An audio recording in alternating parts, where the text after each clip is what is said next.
জীবনের টাকা পয়সার অভাব থাকে, থাকুক। বাড়ি ঘরের অভাব থাকে, থাকুক। পরিবারের ভালোবাসার অভাব থাকে, থাকুক। এলাকার মানুষদের সম্মান, তোমার প্রতি সম্মান দেখাবার অভাব থাকে, থাকুক। দুনিয়ায় যত অভাব আছে প্রত্যেকটা অভাবকে মেনে নাও, কিন্তু ইলমের অভাবকে প্রশ্রয় দিতে চাও না, তাহলে বরবাদ হয়ে যাবে। আসসালামু আলাইকুম ওয়া রাহমাতুল্লাহি ওয়া বারাকাতুহু।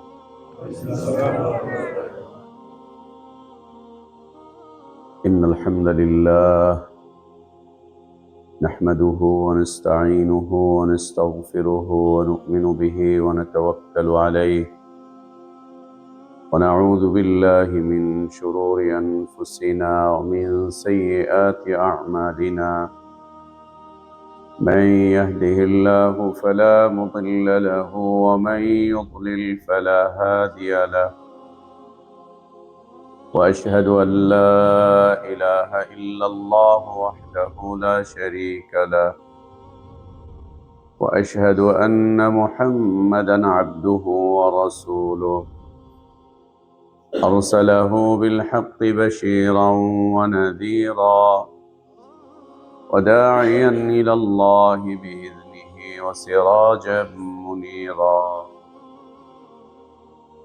يا أيها الذين آمنوا اتقوا الله حق تقاته ولا تموتن إلا وأنتم مسلمون يا أيها الناس اتقوا ربكم الذي خلقكم من نفس واحدة وخلق منها زوجها وبث منهما رجالا كثيرا ونساء واتقوا الله الذي تساءلون به والأرحام إن الله كان عليكم رقيبا يا أيها الذين آمنوا اتقوا الله وقولوا قولا سديدا يصلح لكم أعمالكم ويغفر لكم ذنوبكم ومن يطع الله ورسوله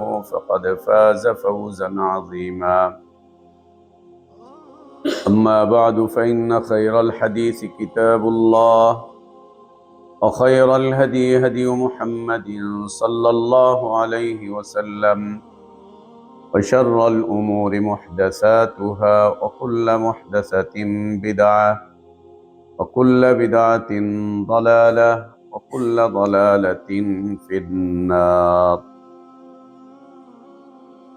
اللهم انفعنا بما علمتنا وعلمنا ما ينفعنا وزدنا علما اللهم إنا نعوذ بك من علم لا ينفع ومن قلب لا يخشع ومن نفس لا تشبع ومن دعوة لا يستجاب لها اللهم آت نفوسنا تقواها وزكها أنت خير من زكاها أنت ولينا ومولاها يا حي يا قيوم برحمتك نستغيث أصلح لنا شأننا كله ولا تكلنا إلى أنفسنا طرفة عين سبحانك لا علم لنا إلا ما علمتنا إنك أنت العليم الحكيم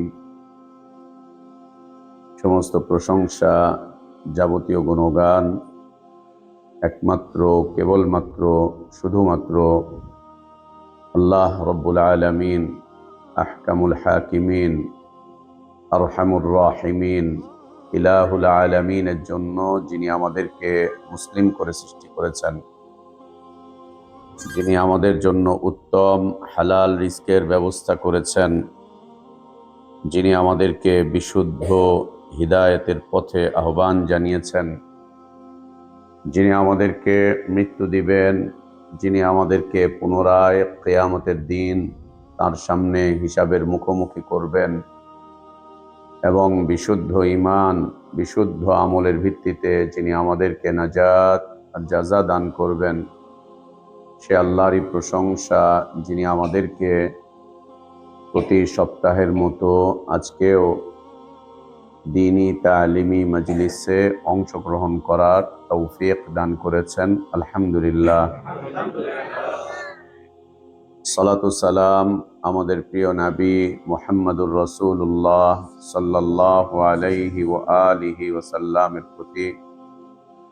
আল্লাহ সুবহানাহু ওয়া তাআলা যাকে কল্যাণের আধার করে বিশ্ব মানবতার জন্য মুক্তির দূত করে পাঠিয়েছিলেন, যার আদর্শের বাস্তবায়ন করা প্রত্যেক জাতি, ধর্ম, বর্ণ নির্বিশেষে সকল শ্রেণী পেশার মানুষের জন্য ফরজ করে দেয়া হয়েছে, যার আদর্শের বাস্তবায়ন প্রকৃত হিদায়াত, কল্যাণ, নাজাত আর সফলতার একমাত্র পথ। আল্লাহুম্মা সাল্লি আলা মুহাম্মদ ওয়া আলা আলি মুহাম্মদ কামা সাল্লাইতা আলা ইব্রাহিম ওয়া আলা আলি ইব্রাহিম ইন্নাকা হামিদুম মাজিদ।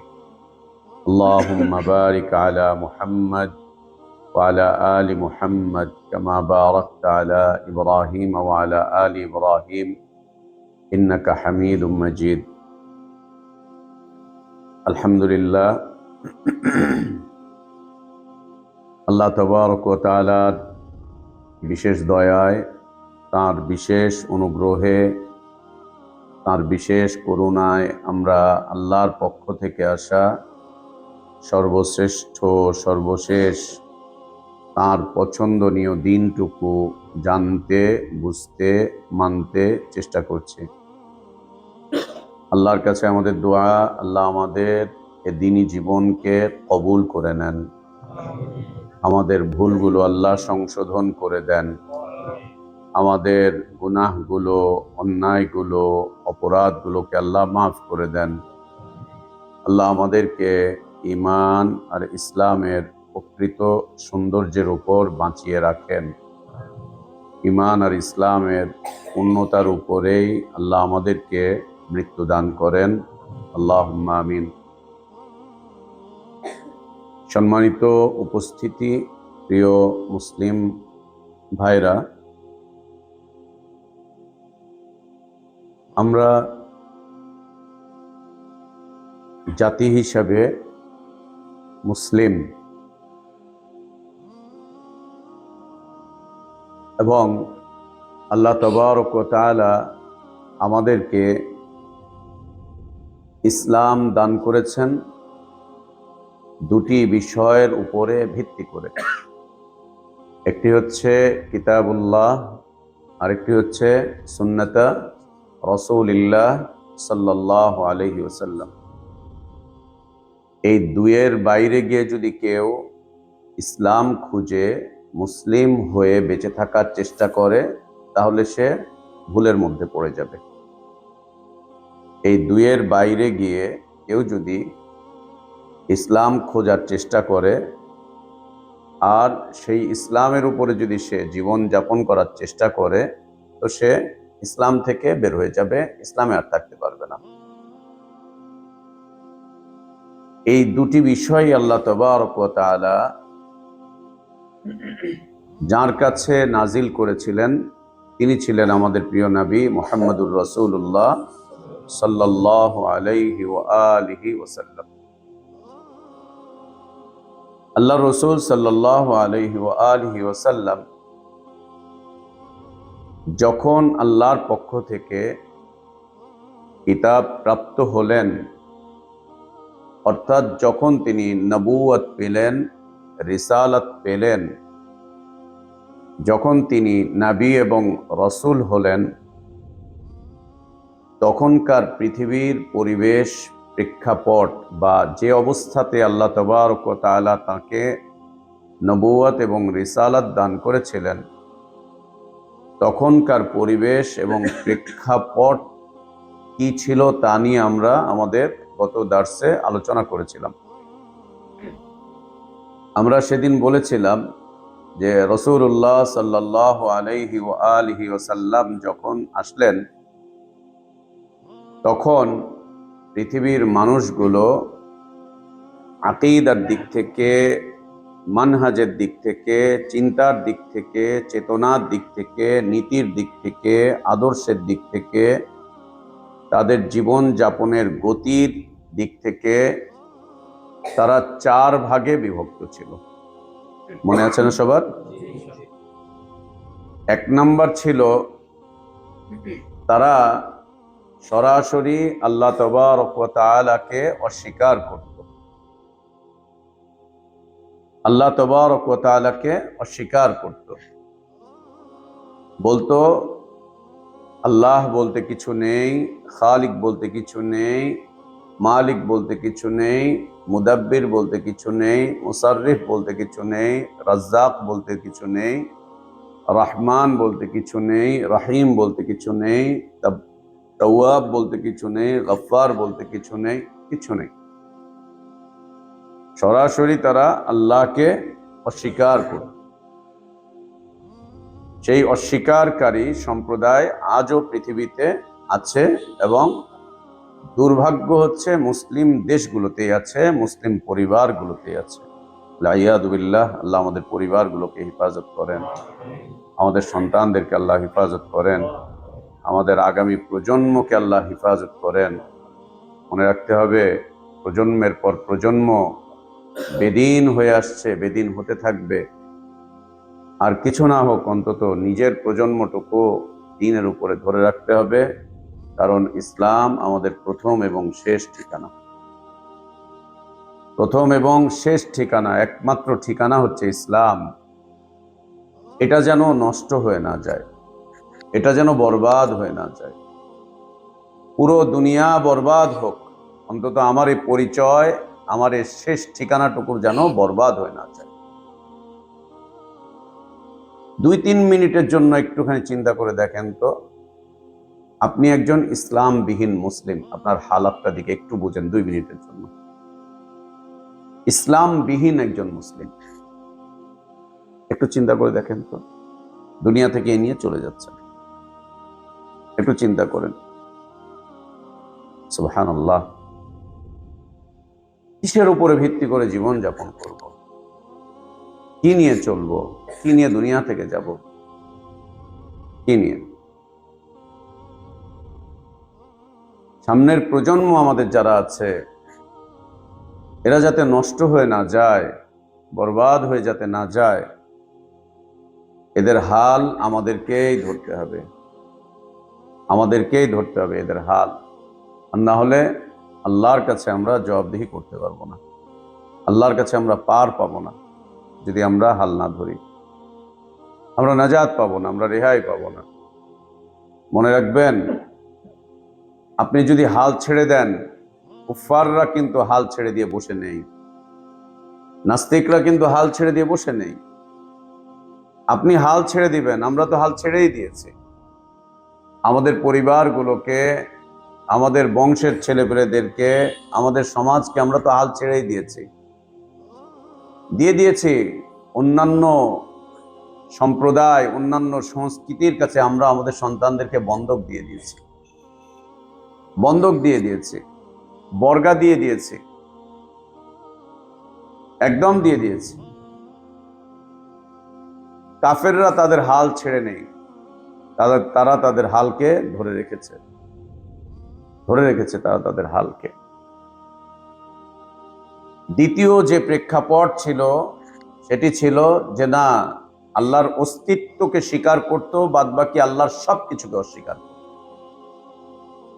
আল্লাহর অস্তিত্বের স্বীকৃতি দিত, বাকি আল্লাহর সবকিছুকে অস্বীকার করত, সবকিছুকে অস্বীকার করত। আল্লাহর অস্তিত্ব স্বীকার করতো, হ্যাঁ আল্লাহ একজন আছেন, কিন্তু তিনি আমার জীবনের কোনো ইবাদত পাবেন না, কোনো বন্দিগি পাবেন না, আমার দাসত্ব পাবেন না, আমার আনুগত্য পাবেন না, আমার ইবাদত পাবেন না, আমার রুকু পাবেন না, আমার কিয়াম পাবেন না, আমার সিজদা পাবেন না, আমার দোয়া পাবেন না, আমার তাওয়াক্কুল পাবেন না, আমার আত্মসমর্পণ পাবেন না, কিচ্ছু পাবেন না। আল্লাহ তাআলা তিনি শুধুমাত্র একজন নাম সর্বস্ব সত্তা, বাস। তিনি একজন নাম সর্বস্ব সত্তা, যার অস্তিত্বে আমরা বিশ্বাস করি, বাস, আর কিচ্ছু না। নাম সর্বস্ব একজন সত্তা মাত্র, আর কিছুই নয়। এ বিশ্বাস ছিল তাদের, এই নীতির উপরে তারা তাদের জীবনটাকে চালিয়েছিল, গুছিয়েছিল, সাজিয়েছিল, পরিচালনা করত এই নীতির উপরে, যা আজও পৃথিবীতে বিদ্যমান। আল্লাহকে বিশ্বাস করে, বাকি আল্লাহর সাথে আর কোনো সম্পর্ক নেই, কোনো সম্পর্ক নেই আল্লাহর সাথে, কোনো সম্পর্ক নেই আল্লাহর সাথে, শুধু আল্লাহকে বিশ্বাস করে, আর কোনো সম্পর্ক নেই, আর কোনো সম্পর্ক নেই। ও জানেও না ও আল্লাহকে ঘৃণা করে না ভালোবাসে, ও জানেও না আল্লাহ ওকে কি করতে আদেশ করেছেন আর কি করতে আল্লাহ ওকে নিষেধ করেছেন, ও জানেও না। এটা তো ছিল একসময় কাফেরদের, আর এই অবস্থা এখন এসে দানা বেঁধেছে আমাদের পরিবারগুলোতে, আমাদের পরিবারগুলোতে এসে এই অবস্থা দানা বেঁধেছে।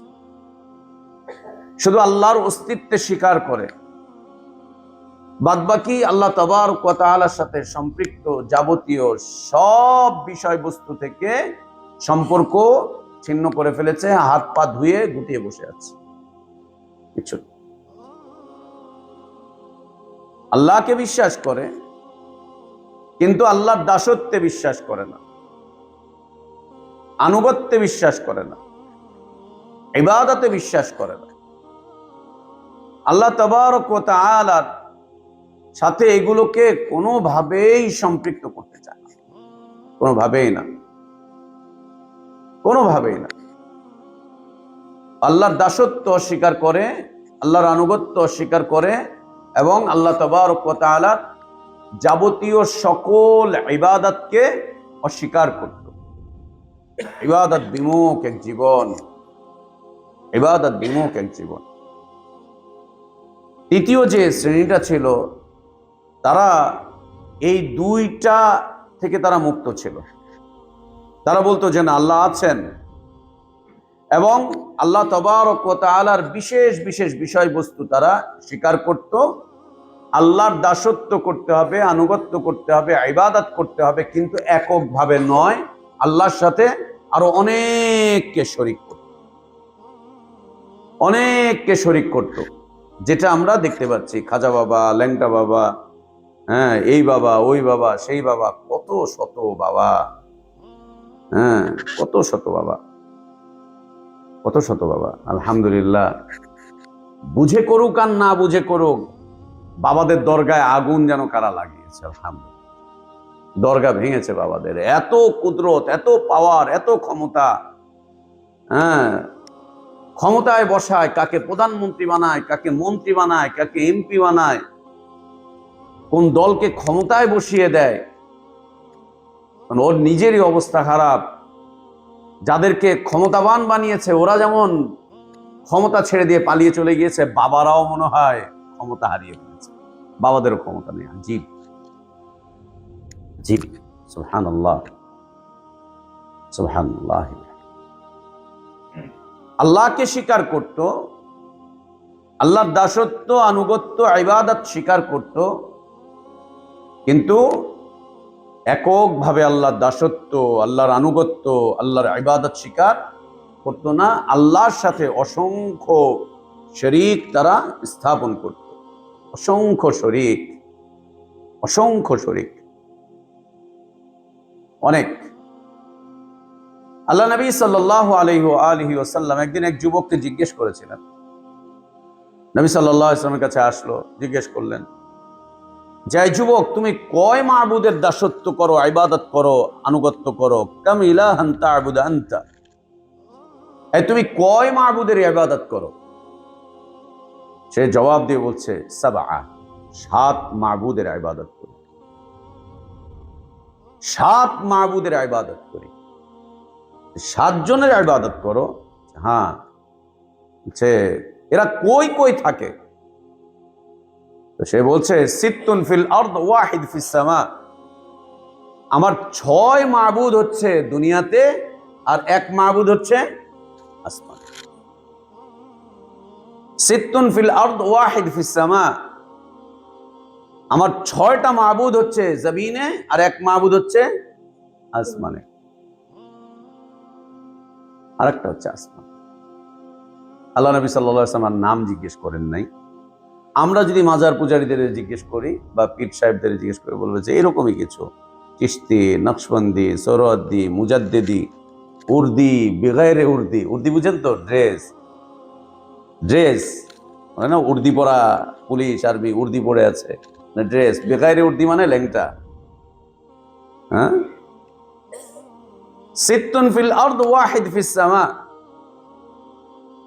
6টা এই জমিনে, একটা হচ্ছে আসমানে। নবী সাল্লাল্লাহু আলাইহি ওয়াসাল্লাম তার ব্যাখ্যা জানতে চাইলেন।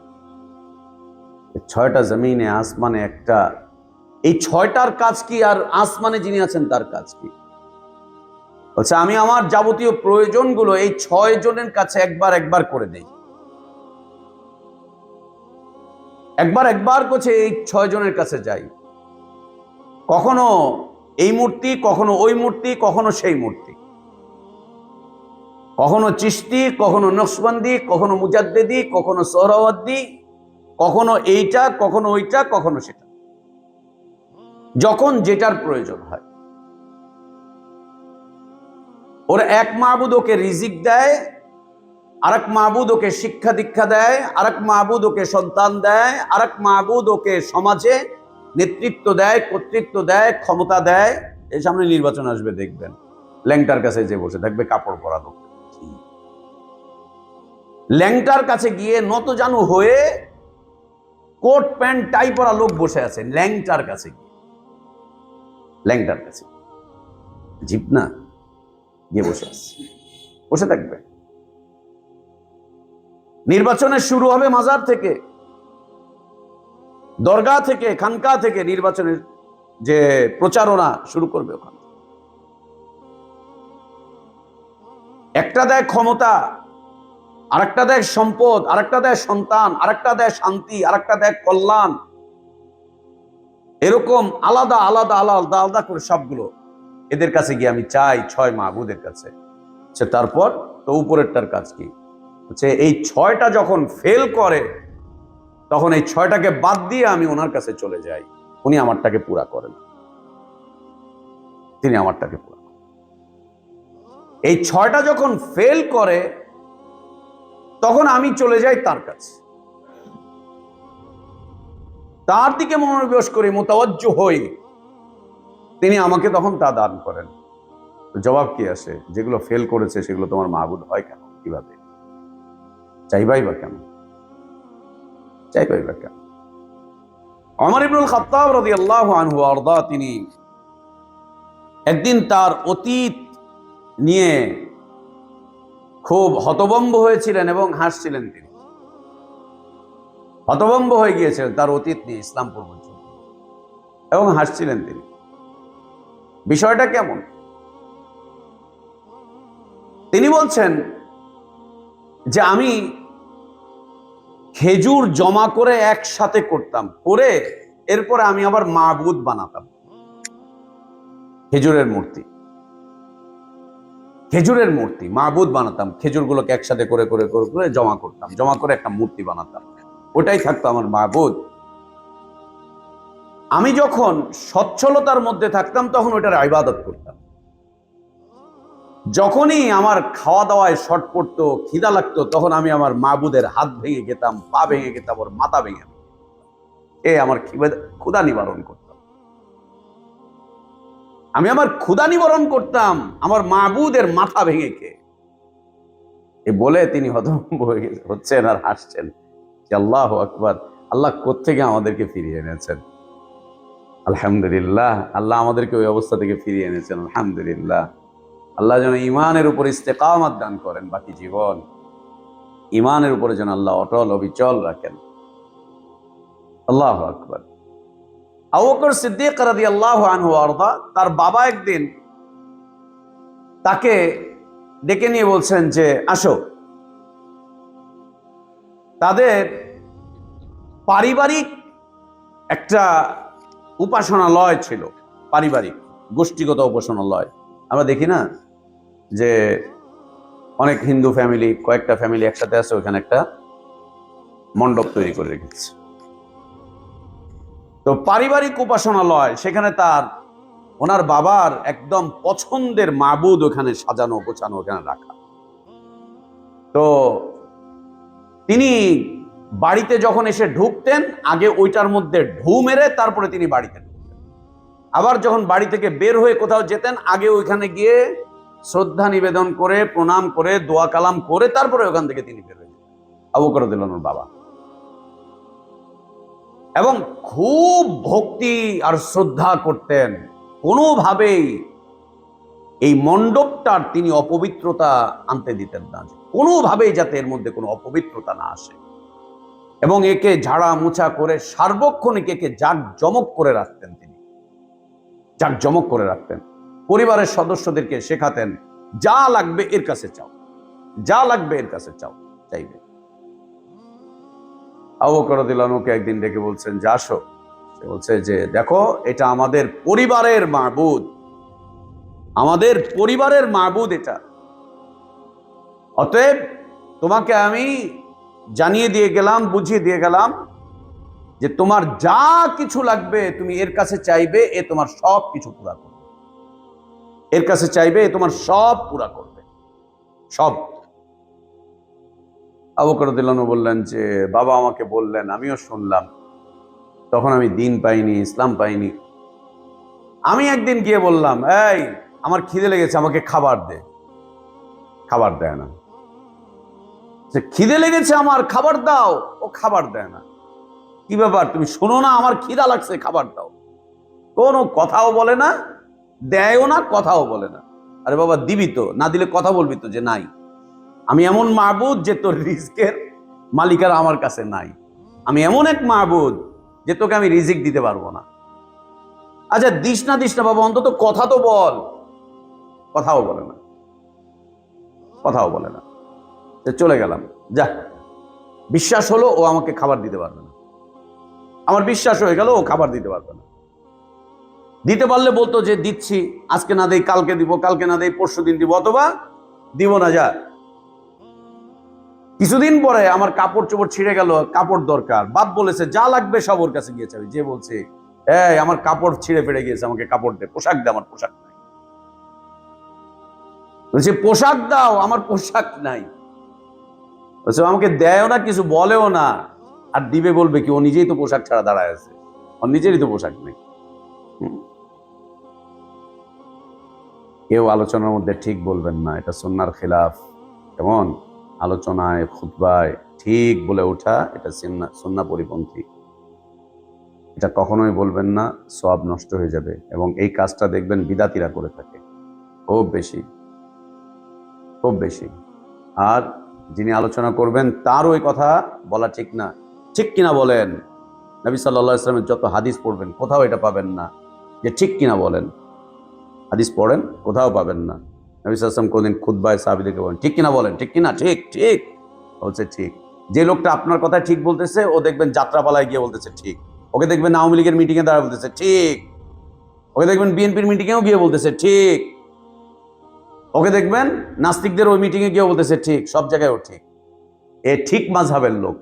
এই মাযহাবের নাম কি? ঠিক মাযহাব। এই মাযহাবের নাম হচ্ছে ঠিক মাযহাব। ওর কাছে সব ঠিক। খবরদার, আজকের পর থেকে আমরা কেউ আলোচনায়, খুতবায় কখনোই এ কথা বলবো না ঠিক। এই যে আমাদের ভাই সৌদি আরবে ছিলেন, জিজ্ঞেস করেন কোনোদিন কোনো মসজিদে খুতবায় এরকম শুনেছেন কিনা যে মুসল্লিরা বলছে ঠিক? না, কোথাও নাই। খুতবার সময় সব নীরব, নীরবে খুতবা শুনছে, খুতবা বুঝতেছে, আল্লাহর কাছে দোয়া করছে, ইস্তেগফার করছে, সুবহানাল্লাহ আলহামদুলিল্লাহ বলছে শুনে শুনে। তো ঠিক ঠিক ঠিক ঠিক খবরদার না, এগুলো বিদাতীদের কাজ, এগুলো আমাদের না, এটা সুন্নাত না। আর আলোচকদের জন্য এটা সুন্নাত না যে সামিঈনদেরকে, শ্রোতাদেরকে বলবে ঠিক কিনা বলেন, ঠিক না বে ঠিক না, এটা ঠিক। খায়ের। আবু বকর সিদ্দিক রাদিয়াল্লাহু আনহু ওয়ারদা, তিনি গিয়ে চাইলেন আমার কাপড় দাও, কাপড় লাগবে, পোশাক দাও। ও দেয় না, ও কথাও বলে না, হা না, কিছু বলে না। যে চাইতে চাইতে একটা পর্যায়ে ফিরেছে, ধর দিতেই পারো। পরে আরেকদিন আরেকটা প্রয়োজন দেখা দিল, তখন গিয়ে বললাম যে আমার এটা মিটাও, দেয় না। কতক্ষণ চেয়ে চলে আসলাম, দেয় না। তারপর যে এমন জেদ চাপলো ওর উপরে, ওইটাকে উঠিয়ে নিয়ে আমার বাড়ির পিছনে নর্দমার মধ্যে ফেলে দিলাম।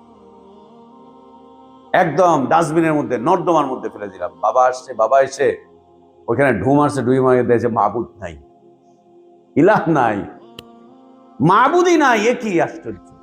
এখন মাবুদকে খুঁজতেছে, খুঁজতে খুঁজতে মাবুদ খুঁজে পান। আরে এ কি অবস্থা! আমার মাবুদকে কে চুরি করে নিয়ে গেল? মাবুদের কি হালাত! মাবুদই নাই, মাবুদই নাই, মাবুদ খুঁজে পাচ্ছে না। রেগে মেগে বাড়িতে যে ধরলেন, এই এটা কি করেছে, কি হয়েছে, এই সেই আবু করে দিলেন কিছু। তিনি বললেন যে বাবা, আপনি আমাকে বলেছিলেন, আমি ওর কাছে চাইতে গিয়েছি আপনার কথা অনুযায়ী, দেখি ও কিচ্ছু দেয় না, সে ধরে নিয়ে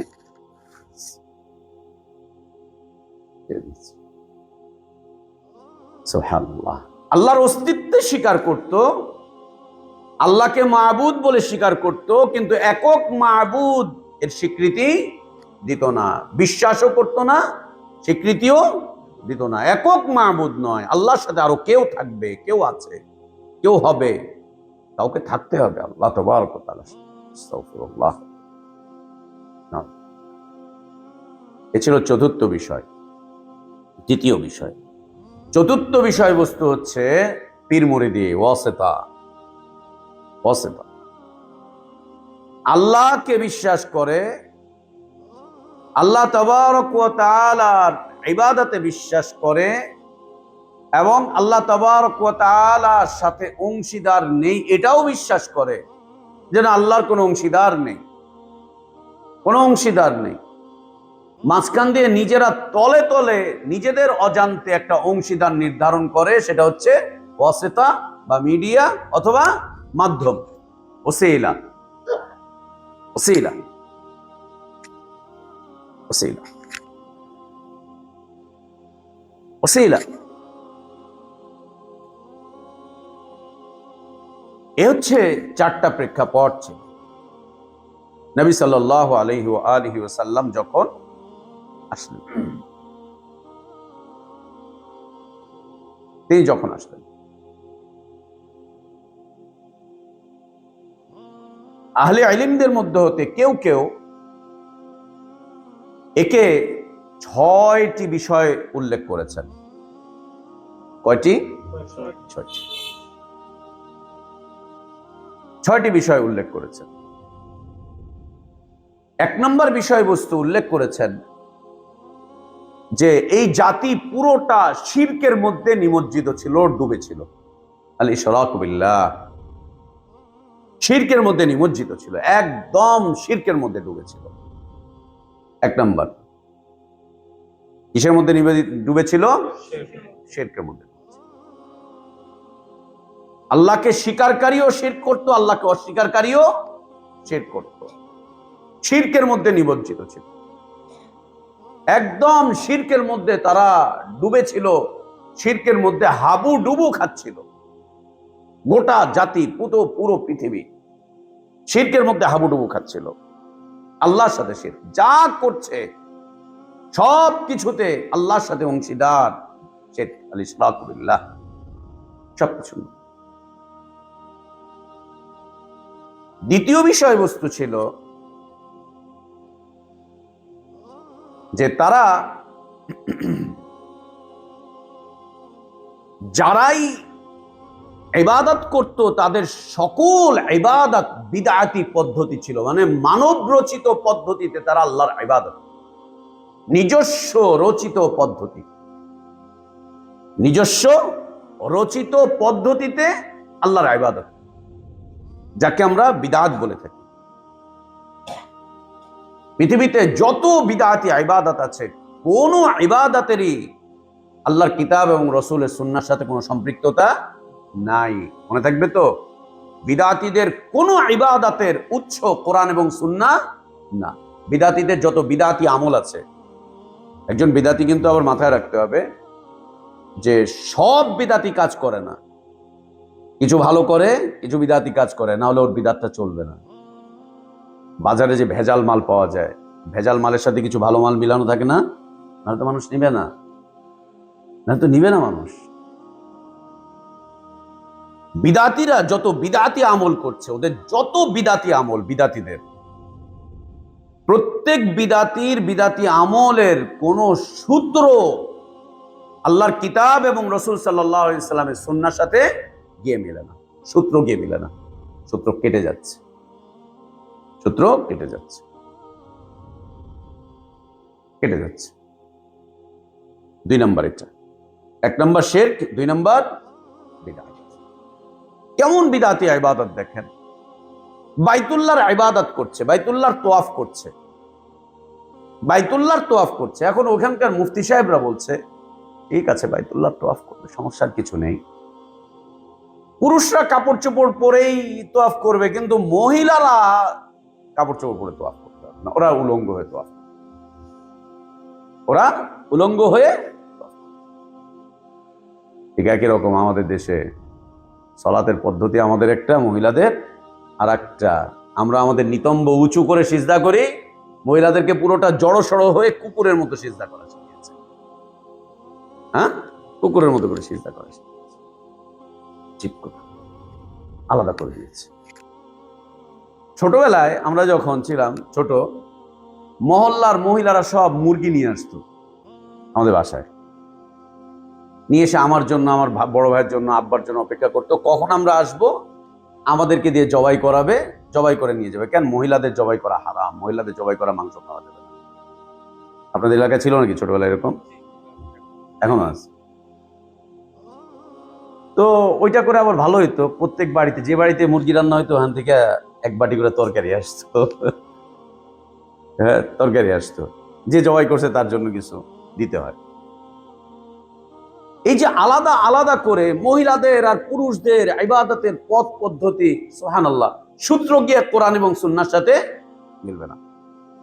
এখন ওরা ওইখানকার ওই সময়কার মুফতি সাহেবরা, মুফতি আজম, মুফতি আজমগণ নির্ধারণ করলো যে মহিলারা কাপড় চোপড় পরে বাইতুল্লাহ তওয়াফ করতে পারবে না, উলঙ্গ হয়ে তওয়াফ করবে। আচ্ছা, উলঙ্গ হয়ে যে মহিলারা তওয়াফ করবে, এটা কেমন? বাইতুল্লাহর তওয়াফ করবে মহিলারা, বলছে যে এখানে আবার তারা আরেক মাযহাব নিয়ে আসলো। সেটা কি? মক্কায় অবস্থানকারী মহিলারা হচ্ছে, এরা হচ্ছে ব্রাহ্মণ, মক্কার বাইরের হচ্ছে শূদ্র, এরা হচ্ছে ব্রাহ্মণ, এরা যত আকাম কুকাম করুক এদের কোনো পাপ নেই, এরা সম্মানিত সম্মানিতই থাকবে। বাইরের গুলো হচ্ছে, তো মক্কার ভিতরে যারা আছে এরা কাপড় চোপড় পরে করবে, আর মক্কার বাইরে যারা আছে ওরা হুদুদের ভিতরে প্রবেশ করেই ওদের কাপড় চোপড় আস্তে করে খুলে দিবে। কেন? মক্কার বাইরে থেকে আসছো, কত পাপ পঙ্কিলতা নিয়ে আসছো, তোমার কাপড় চোপড়ের সব অপবিত্রতা, তুমি জন্মদিনের ড্রেস পরে বাইতুল্লাহ। আরেক দল মুফতি বলল কি যে না, শুধু এতটুকু করলেই হবে না। আল্লামা ইবনে জারীর রাহমাতুল্লাহি আলাইহি বলেছেন যে শুধু এতটুকু করলেই হবে না, মহিলাদের জন্য আরেক ফতোয়া দিয়ে দিল। সেটা হচ্ছে যে পা ফাঁকা করে লজ্জাস্থানকে একদম ভাসিয়ে দিয়ে তওয়াফ করতে হবে। আস্তাগফিরুল্লাহ, আস্তাগফিরুল্লাহ।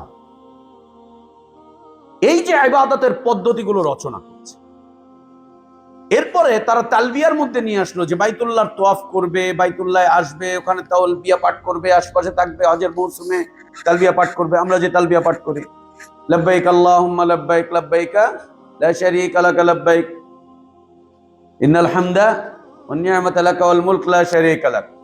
ওরা এর মধ্যে লাস্টে গিয়ে বৃদ্ধি করলো, লাকা ওয়াল মুলক লা শারীকা লাক। এই জায়গাটা এসে বলছে ইন্নাল হামদা ওয়ান নি'মাতা লাকা ওয়াল মুলক লা শারীকা লাকা ইল্লা শারীকান হুয়া লাকা তামলিকুহু ওয়া মা মালাকা। আল্লাহ, বিশ্বাস করি তোমার শরীক নাই, তবে কিছু কিছু শরীক আছে, যেই শরীকগুলোকে তুমি নিজেই টেন্ডার দিয়ে এদেরকে নিযুক্ত করে রেখেছো, গাউস, কুতুব, ওলি, আউলিয়া, আবদাল, হ্যাঁ, নজিব, নকিব, যাদেরকে তুমি মনোনয়ন দিছো, এরা আছে। তওয়াফ পরিবর্তন। যারা মক্কার অধিবাসী, এরা মিনাতে যাবে না, মুজদালিফায় যাবে না, এরা শুধু আরাফাতে যাবে, ঘুরে চলে আসবে। যারা মক্কার বাইরে থেকে আসছে, এদের অনেক পাপ গুনাহ টুনা বেশি, এরা মিনায়, মুজদালিফা সবগুলো জায়গায় গিয়ে গিয়ে। সুবহানাল্লাহ। এই ধরনের বানানো বানানো বানানো বানানো অনেক ইবাদত তারা রচনা করে ফেলেছে, অনেক ইবাদত তারা রচনা করে ফেলেছে। মনে রাখবেন, ওই সময় যা ছিল এখনো তা আছে, কিয়ামত পর্যন্ত তা থাকবে। শুধু পৃথিবীর পট পরিবর্তন হবে, কিন্তু ওগুলো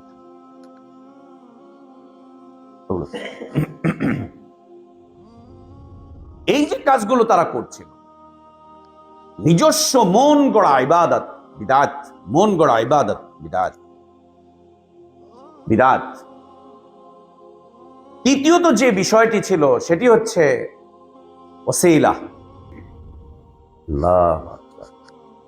বরং হারামখোররাই মসজিদের সভাপতি, হারামখোররাই সেক্রেটারি, হারামখোররাই মাদ্রাসার বড় পদে, হারামখোররাই হচ্ছে সমাজের বড় পদে, অনেক কিছু অনেক কিছু অনেক কিছু।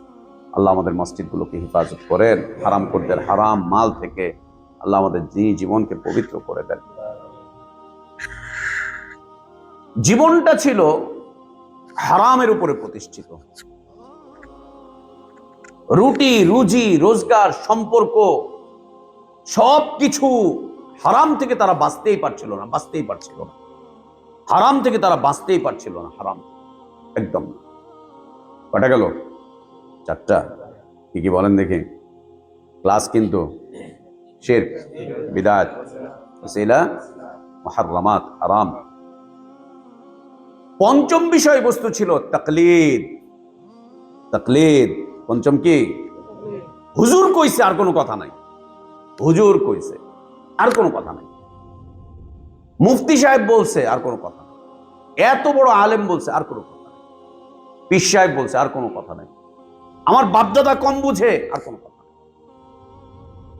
একে কি বলে? তাকলিদ। এ কি বলে? তাকলিদ। তাকলিদ, তাকলিদ হচ্ছে মানুষের ইজ্জত আবরু সব নষ্ট করে দেওয়ার এক বিষয়বস্তুর নাম হচ্ছে তাকলিদ। তাকলিদ মানে হচ্ছে, আপনারা তো গ্রামের মানুষ, বাড়িতে তো অধিকাংশ মানুষের বাড়িতে গরু ছাগল কিছু আছে।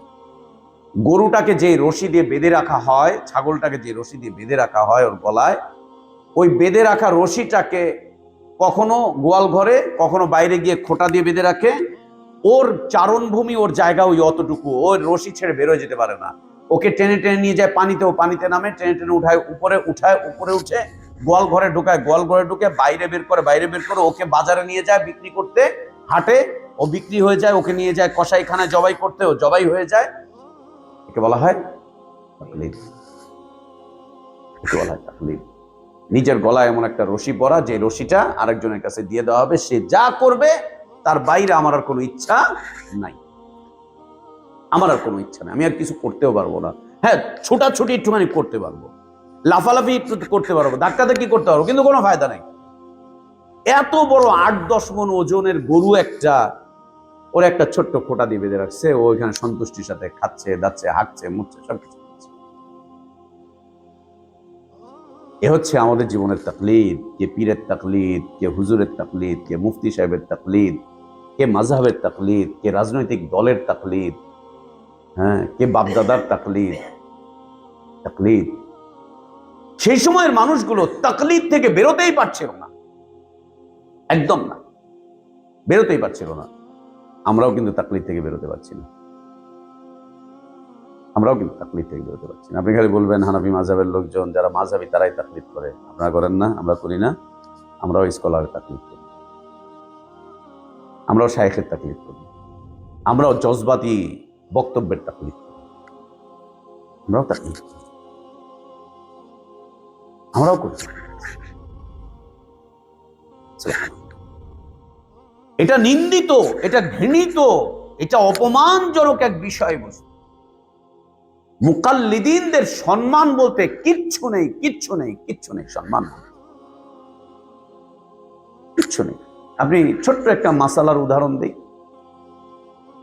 3 তালাকের মাসালা। বউরে তালাক দিয়ে ফেলছে, এখন আবার আফসোস লাগতেছে যে বউরে কেমনে ফিরে আনি, এর ছাড়া চলে না। গেছে হুজুরের কাছে, হুজুর বলছে যে আছে একটা রাস্তা, কি করতে হবে? আমার কাছে দিতে। কি বলে এটাকে? হিল্লা। হিল্লা। হিল্লা করো, হয়ে যাবে। এখন সংসার টিকাতে হবে, ব্যাস দিয়ে দিস, দিয়ে দিস হুজুরের কাছে। কত দুর্ঘটনা ঘটছে এই হিল্লা বিষয়বস্তু, কত দুর্ঘটনা দেশে বিদেশে, কত দুর্ঘটনা হিল্লা নিয়ে। সুবহানাল্লাহ। বেটা এত নির্লজ্জ, এত বেহায়া, ও চিন্তাও করলো না যে হুজুর যে ফতোয়া দিল আমাকে, এটা ঠিক না এটা ভুল, আদৌ এর কোনো সূত্র কোরআন সুন্নাহ পর্যন্ত যায় কিনা দেখার চিন্তাই করলো না। হুজুর বলছে ব্যাস দিয়ে দিছে, দিয়ে দিছে। ছি, বউকে দিয়ে দিয়েছে আরেকজন পুরুষের কাছে, ওই বউকে নিয়ে আবার সংসার করে। আজীব, ওকে নিয়ে সংসার করছে, আজীব কথা। আস্তাগফিরুল্লাহ। এটা হচ্ছে তাকলিদ। বুঝতে পেরেছি? সামনে আসবে একটা একটা করে, যেহেতু ইলমি মাজলিস চলতে থাকবে কতদিন, ইলাল মৌত, ইনশাআল্লাহ থাকবা তো? বুঝো কিন্তু, বুঝো কিন্তু, দেখো কিন্তু আমার দার্সে কিন্তু শাসন হয়, জানো তো। দাঁড়া করে রাখছি, দেখছিল না ধানমন্ডিতে, দাঁড়া করে রাখতাম পড়া না পারলে। তাকলিদ, মান ইজ্জত সব বিক্রি করে দেওয়ার এক নাম হচ্ছে তাকলিদ। আপনার ইজ্জত আপনার কাছে না, আপনার ইজ্জত হুজুরের কাছে বন্ধক দেওয়া, পীর সাহেবের কাছে বন্ধক দেওয়া। আপনার ইজ্জত সম্মান, আপনার দ্বীনি জীবন, আপনার ইবাদত বন্দেগী সব আরেকজনের কাছে জমা দেওয়া। ও শিখিয়ে দিচ্ছে এমনি সিজদা করতে, এমনি সিজদা করে। ও শিখিয়ে দিচ্ছে অমনে উল্টায় পাল্টায় পড়ে, অমনে উল্টায় পাল্টায় পড়ে। ও শিখিয়ে দিচ্ছে কিয়াম কর, কিয়াম করে। ও শিখিয়ে দিচ্ছে লাফা, তো লাফাতে থাকে। ও শিখিয়ে দিচ্ছে এমনি কর, অমনি কর, সেমনি কর। আপনার জীবনের কোনো বিষয়বস্তু আপনার মধ্যে থাকবে না, আপনি যত বড় জ্ঞানী হন না কেন, যত বড় জ্ঞানী হন না কেন। মুকাল্লিদরা ওরা নিজেদের জ্ঞানের বাস্তবায়ন করতে পারে না। এটা ছিল লিদ।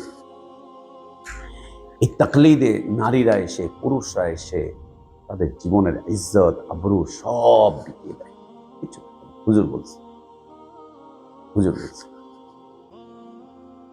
6 নম্বর বিষয়বস্তু ছিল, তারা ছিল দ্বীনের ক্ষেত্রে বিচ্ছিন্ন।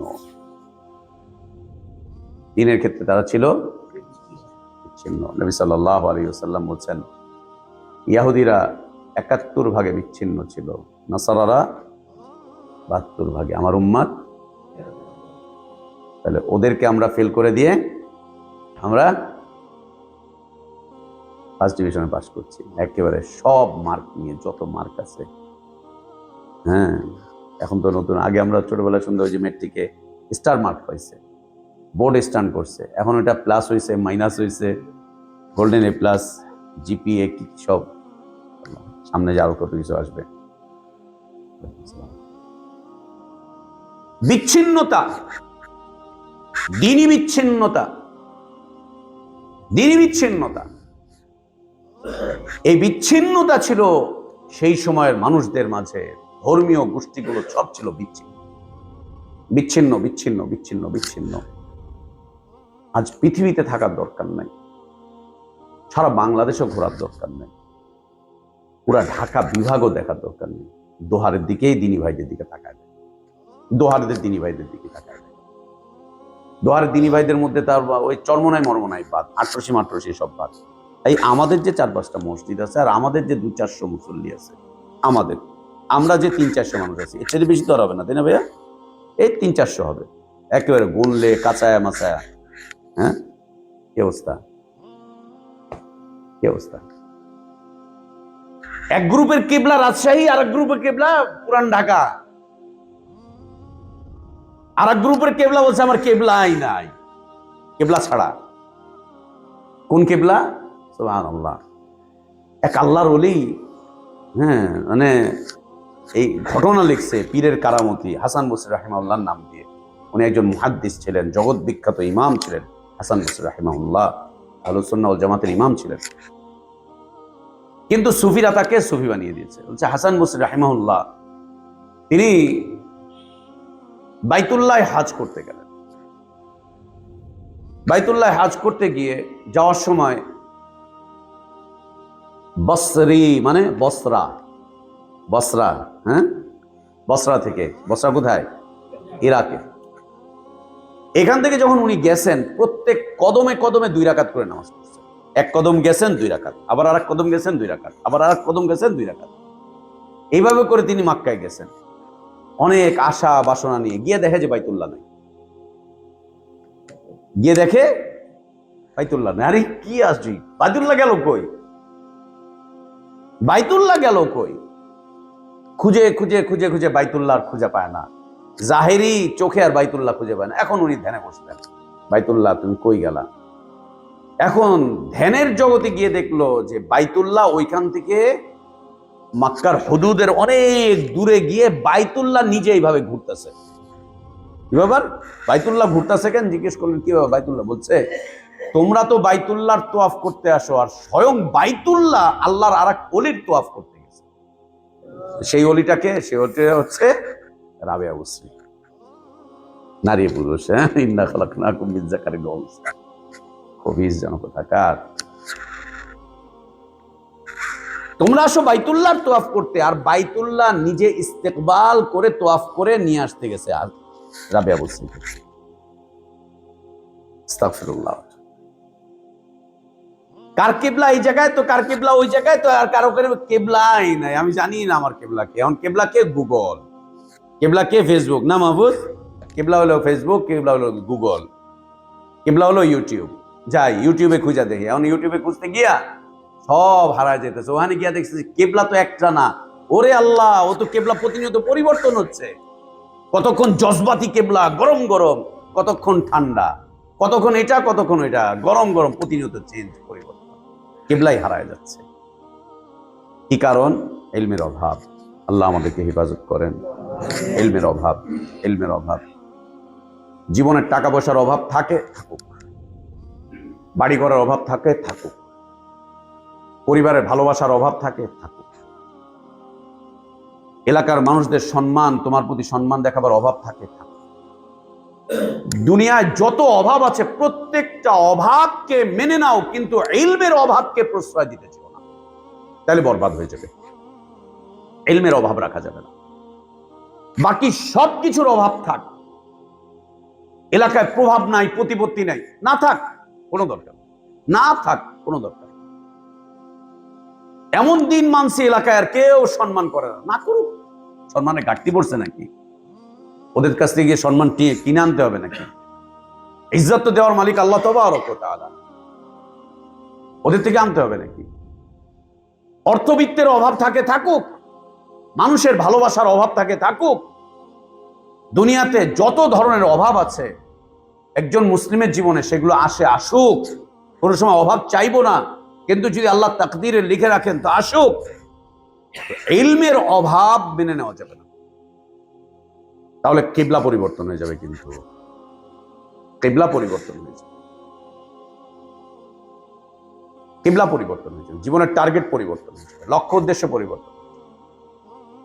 যেখানে যাওয়ার কথা ওখানে আর যেতে পারবো না, মাঝখান দিয়ে রাস্তা কেটে অন্যদিকে চলে যাবে। ইলমের অভাব আনা যাবে না। আর ইলম নিতে হবে হচ্ছে কোরআন এবং সুন্নাহ থেকে, কোরআন এবং সুন্নাহ। ইলমের অভাব নেওয়া যাবে না, আর ইলম নিতে হবে কোরআন এবং সুন্নাহ থেকে। আর কোরআন সুন্নাহর ইলম নেওয়ার পদ্ধতি হচ্ছে এই যে পদ্ধতি। এটা আমরা পুরুষরা কেমন বুঝি না বুঝি, একটা ছোট্ট হাদিস সহিহ বুখারী। আব্দুল্লাহ ইবনে মাসউদ রাদিয়াল্লাহু আনহু আরদা, তিনি বলছেন যে একদিন আল্লাহ রাসূল সাল্লাল্লাহু আলাইহি ওয়াসাল্লামের কাছে আমরা বসা, একজন মহিলা আসলেন নবী সাল্লাল্লাহু আলাইহি ওয়াসাল্লামের কাছে। এসে বললেন, ইয়া রাসূলুল্লাহ সাল্লাল্লাহু আলাইহি ওয়াসাল্লাম, আপনাকে আল্লাহ যে জ্ঞান দিচ্ছেন, আপনাকে আল্লাহ যে জ্ঞান দিচ্ছেন কোরআন এবং সুন্নাহ, এর সবটাই পুরুষরা নিয়ে চলে যাচ্ছে, আমরা কিচ্ছু পাচ্ছি না। সবটাই পুরুষরা নিয়ে চলে যাচ্ছে, আমরা তো কিছুই পাচ্ছি না। এর অর্থ কি? অর্থ হচ্ছে আপনার পুরুষ সাহাবীরা সবসময় আপনার কাছে এসে আপনাকে জেকে ধরে বসে থাকে, নবী সাল্লাল্লাহু আলাইহি ওয়াসাল্লাম যতক্ষণ মসজিদে আছেন সব ভরপুর, রাস্তায় যাচ্ছেন তার সাথে, ওইখানে যাচ্ছেন তার সাথে, ওইখানে যাচ্ছেন, সব সময় কেউ না কেউ তার সাথে আছে। এই সাহাবীরা, পুরুষরা, মহিলা তো আর থাকতে পারে না, সবাই তো আর আল্লাহ নবীর মাহরাম না, থাকতে পারে না। এরপরে মহিলারা অসুস্থ থাকে, এরপর আবার পারিবারিক কত কাজ, বাচ্চা কাচ্চাদের দেখাশোনা করা, এই করা, রান্না বান্না, সারাদিন একজন বোন 3টা 4টা 5টা বাচ্চা দেখাশোনা করতেছে, রান্না বান্না করতেছে, এই করছে সেই করছে। বেটা বাইরে ঘুরছে ফিরছে, আড্ডা মারছে, কিছু কামাই রোজগার করছে, গিয়েই বউরে প্রথমেই হলো ঝাড়ি, গালিগালাজ। এরপরে তরকারি একটু খারাপ হয়েছে তো আরেক দফা চলছে, আরেক দফা। সুবহানাল্লাহ। মহিলারা পারিবারিক কাজ করার কারণে, অসুস্থতার কারণে, একাকিত্বের কারণে, যে আমি যে যাবো নবী সাল্লাল্লাহু আলাইহি ওয়াসাল্লামের কাছে, যদি আমার মাহরাম না থাকে যেতে পারছি না, এরপরে সফরে যাওয়া যাচ্ছে না, অনেক কারণে আমরা তো আপনার ইলমে থেকে মাহরুম হচ্ছি ইয়া রাসূলুল্লাহ। আমরা তো আপনার ইলমে থেকে মাহরুম হচ্ছি। পুরুষরা সব ইলম নিয়ে চলে যাচ্ছে, আসলেও তো তাই। আব্দুল্লাহ ইবনে আব্বাস, আব্দুল্লাহ ইবনে মাসউদ, আনাস ইবনে মালিক, আবু হুরায়রা রাদিয়াল্লাহু আনহু, আব্দুল্লাহ ইবনে উমর, আরো অন্যান্য সাহাবীরা, হাদিসের কিতাব খুঁজলেই তো দেখি অমুক এটা বলছেন, তমুক এটা বলছেন, তমুক এটা বলছেন, তমুক এটা বলছেন। মহিলাদের হাদিস কয়টা পাওয়া যায়? সবচাইতে বেশি বর্ণনা করেছেন মা আয়েশা রাদিয়াল্লাহু আনহা। তাও এত বেশি বর্ণনা কেন করতে পেরেছেন? আল্লাহ নবী সাল্লাল্লাহু আলাইহি ওয়াসাল্লামের ঘরওয়ালি তাই। কেন বর্ণনা করতে পেরেছেন? তার ঘরওয়ালি তাই, ঘরওয়ালি, ঘরে আছেন তাই বর্ণনা করতে পেরেছেন। না হলে তো আরো অনেক মহিলা সাহাবী ছিল, এত তো বর্ণনা করতে পারেননি, এত না। এবং যারা হাদিস বর্ণনা করছেন তারা সব মোটামুটি ভাবে নবী সাল্লাল্লাহু আলাইহি ওয়াসাল্লামের পরিবারের মহিলাদের মধ্যে হতে, পরিবারের আয়েশা রাদিয়াল্লাহু আনহা, সাফিয়া রাদিয়াল্লাহু আনহা, মাইমুনা রাদিয়াল্লাহু আনহা, উম্মে সালামা রাদিয়াল্লাহু আনহা, এরকম কিছু মহিলা যারা নবী সাল্লাল্লাহু আলাইহি ওয়াসাল্লামের হয় স্ত্রী অথবা ফুফাতো বোন, চাচাতো বোন, আশপাশের রক্তের এরকম কেউ, নিজের মেয়ে। বাইরে থেকে তো এত মানুষ আসতেও পারে না, ইতস্তত থাকে, অনেক কিছুই থাকে। তো এই মহিলা সাহাবিয়া রাদিয়াল্লাহু আনহা বলছেন, ইয়া রাসূলুল্লাহ, পুরুষরা তো সাল্লাল্লাহু আলাইহি ওয়াসাল্লাম আপনার থেকে সব ইলম নিয়ে চলে যাচ্ছে, আমরা তো বঞ্চিত হয়ে যাচ্ছি, মাহরুম হয়ে যাচ্ছি, আমরা তো কিছুই পাই না, আমরা তো কিছুই পাই না। তো আপনার কাছে আমাদের অনুরোধ, আপনি অন্তত পক্ষে সপ্তাহে একটা দিন নির্ধারণ করে দেন আমাদের জন্য, যেদিন আপনি আমাদের কাছে আসবেন, আমরা সবাই একত্রিত হব, আপনার থেকে কিছু জ্ঞান নিব যা আল্লাহ আপনাকে শিখিয়ে দিচ্ছেন। মিম্মা আল্লামাকুমুল্লাহ, আল্লাহ আপনাকে যা শেখাচ্ছেন তার থেকে আমরা নিব। একটা দিন অন্তত আমাদেরকে সময় দেন, অনুরোধ করলেন নবী সাল্লাল্লাহু আলাইহি ওয়াসাল্লামের কাছে। সাপ্তাহিক দার্সের কে? একজন মহিলা সাহাবী। আপনাদেরও অনুরোধ, পুরুষরা মহিলাদের মতো দাবি করলো, কেমন হলো? পুরুষরা চাইলো মহিলাদের মতো, কে? সপ্তাহে একদিন, তাও সময় হয় না। এই 2-4 দিন জোশ আছে, তারপরে যে কই হারাবে। এরপরে যখন দেখবে যে হ্যাঁ মতি ভাই যা বলতেছে এটা তো অমুক সাইকেল লগে মিলে না, বাদ।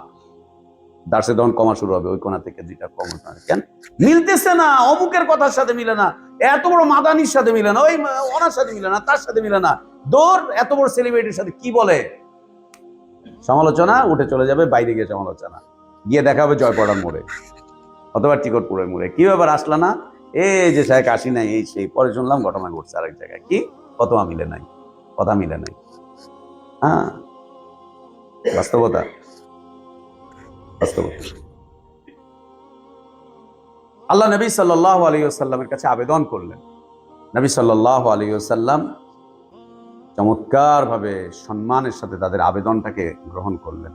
গ্রহণ করে বলছেন, ঠিক আছে, তোমরা অমুক দিন অমুকের বাড়িতে একত্রিত হবে, আমি তোমাদের কাছে আসবো।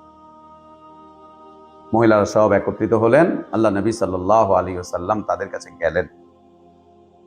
কাছে গেলেন। দীর্ঘক্ষণ তাদেরকে দ্বীনের দার্স দিলেন। দার্স দিয়ে একটা সুসংবাদ দিয়ে আসলেন নবী সাল্লাল্লাহু আলাইহি ওয়াসাল্লাম। তাদেরকে বললেন, এই মহিলারা শোনো, যে সমস্ত মুসলিমা নারীরা তাদের 3টা সন্তানকে শিশু অবস্থায় হারাবে, মানে যে মহিলার 3টা বাচ্চা মারা যাবে, শিশু বাচ্চা, এই বাচ্চাগুলো কিয়ামতের দিন জাহান্নাম আর তার মা, এই দুইয়ের মাঝখানে বর্ডার হয়ে দাঁড়িয়ে থাকবে, এভাবে করে দাঁড়িয়ে থাকবে। মাকে আল্লাহ বলছেন জাহান্নামে যাও, সন্তান এসে দাঁড়িয়ে থাকবে, আল্লাহ আমার মাকে যেতে দিব না। আল্লাহর কাছে অনুরোধ করবে, আল্লাহর কাছে দোয়া করবে, ফরিয়াদ করবে, এইভাবে করে দেয়াল হয়ে দাঁড়িয়ে থাকবে, আল্লাহকে বারবার অনুরোধ করতে থাকবে, আল্লাহ আমার মা, আমার মা, আমার মা, আমার মা। দুনিয়া আসার পর না যারা গর্ভবস্থায় মারা যায় শিশু মানে মৃত্যুর পরে। না, ভূমিষ্ঠ না, পেটের ভিতরে হতে পারে, 4 মাসের পর থেকেই হচ্ছে জীবন। পেটে চলে আসছে, দুনিয়া চলে আসছে। পেটে আসে মানে কি, এখনো রুহের জগতে আছে? পেট তো দুনিয়া। এই জন্য আমাদের দেশে যে সমস্ত বাচ্চারা 7 মাস, 8 মাস, 9 মাস বয়সে পেটে মারা গেছে, গর্ভপাত হওয়ার পরে এদের জানাজা দেয় না। ইবনে উসাইমিন রহমতুল্লাহ বলছেন যে না, এর হক দিতে হবে। কেন? ও মায়ের পেটে চলে আসছে, মানে এটা দুনিয়া, দুনিয়াতে চলে আসছে, ও মুসলিম হিসেবে ওর হক এটা। যদিও অন্যান্য ওলামারা অনেকে ইখতিলাফ করেছেন যে মরা আসছে, এই হয়েছে, সেই হয়েছে, তিনি বলছেন না, তার হক এটা, তাকে দেওয়া উচিত, দুনিয়াতে চলে আসছে। এরপর আবার চলে আসার পরে বড় হতে পারে 1 বছর, 2 বছর, 3 বছর, নাবালেগ শিশু। নবী সাল্লাল্লাহু আলাইহি ওয়াসাল্লাম বলছেন যে যার 3টি বাচ্চা এইভাবে মারা যাবে, এই বাচ্চাগুলো আল্লাহর কাছে তার মা বাবার জন্য শাফাআত করবে, দীর্ঘ সময় যাবত বলতে থাকবে, আল্লাহ আমার মা, আল্লাহ আমার মা, আমার মা, আমার মা।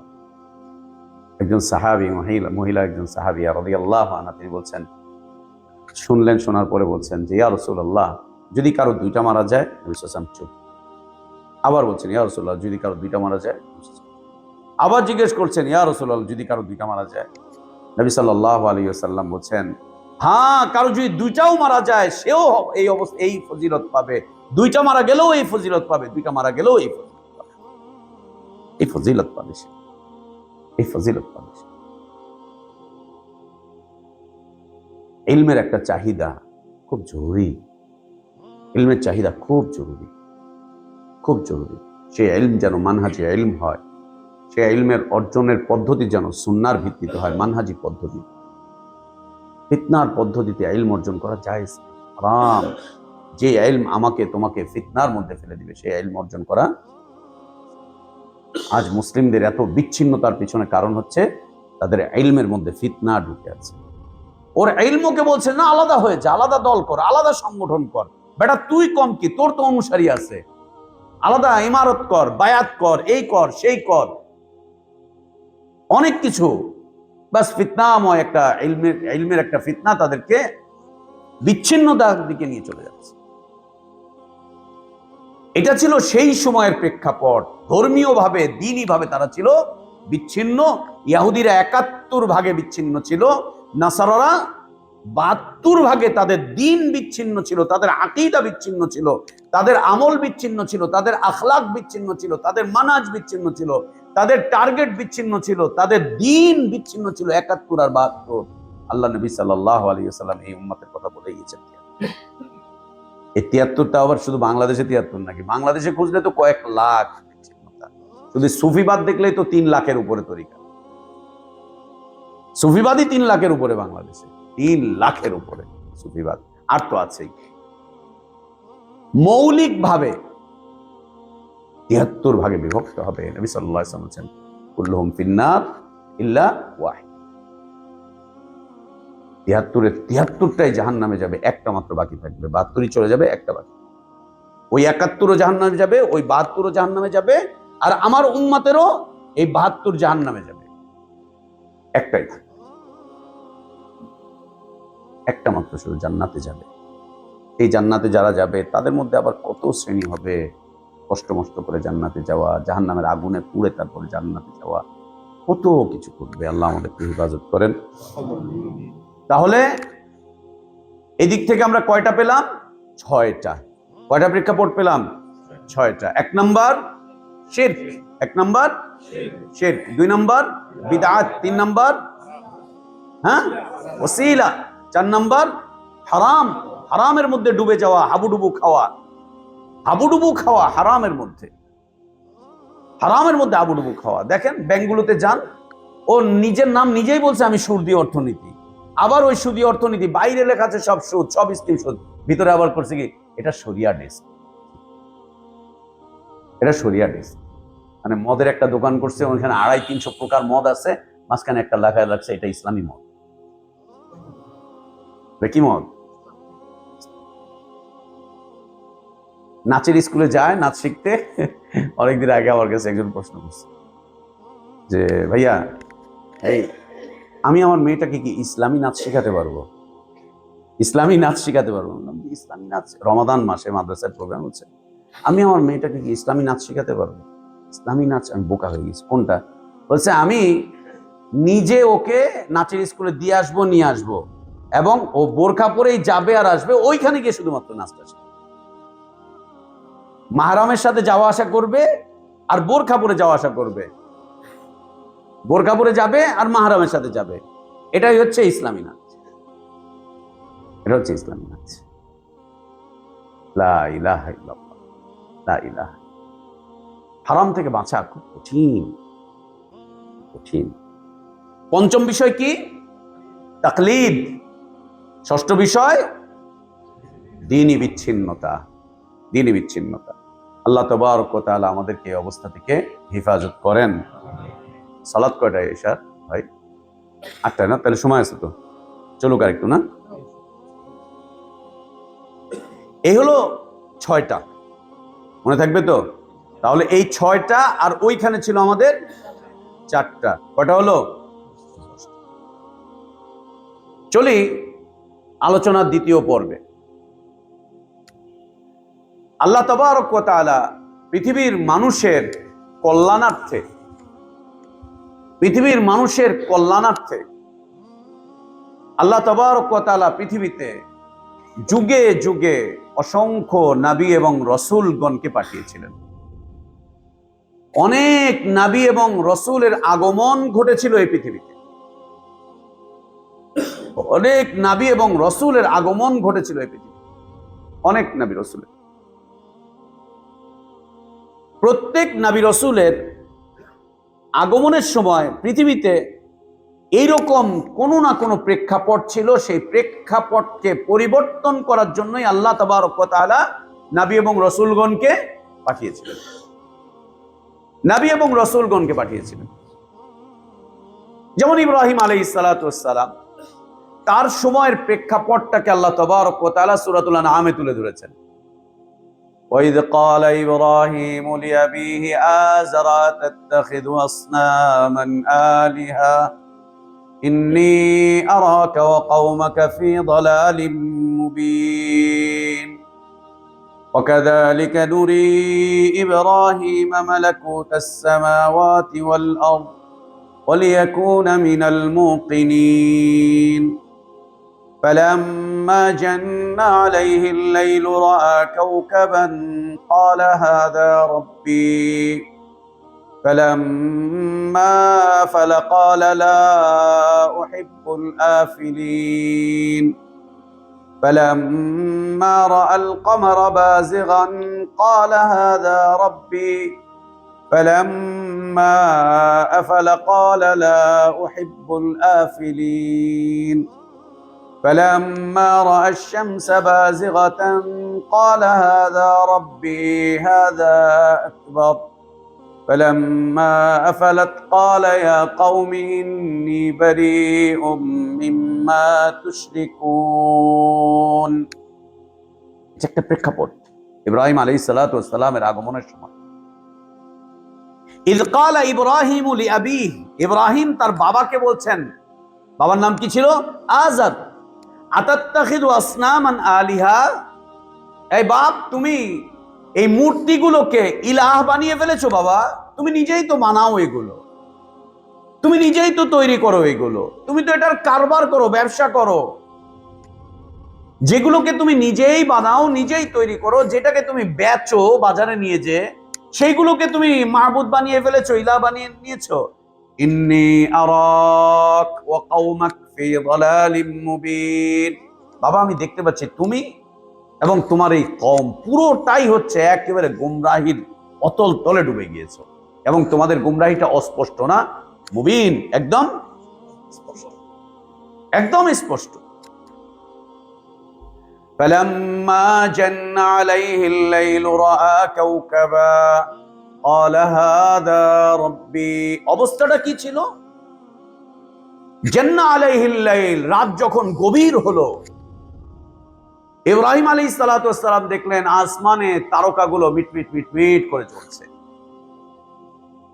সমাজ এই অবস্থায় চলে গিয়েছিল, প্রেক্ষাপট এত নাজুক হয়েছিল, তিনি আসমানের তারকা দেখে বলছেন সব তো ঘুমিয়ে গিয়েছে, কেউ তো জাগ্রত নেই। যারা ঘুমিয়ে থাকে, নড়তে চড়তে পারে না, কথা বলতে পারে না, দেখতে পারে না, এরা কোনোদিন রব হতে পারে না।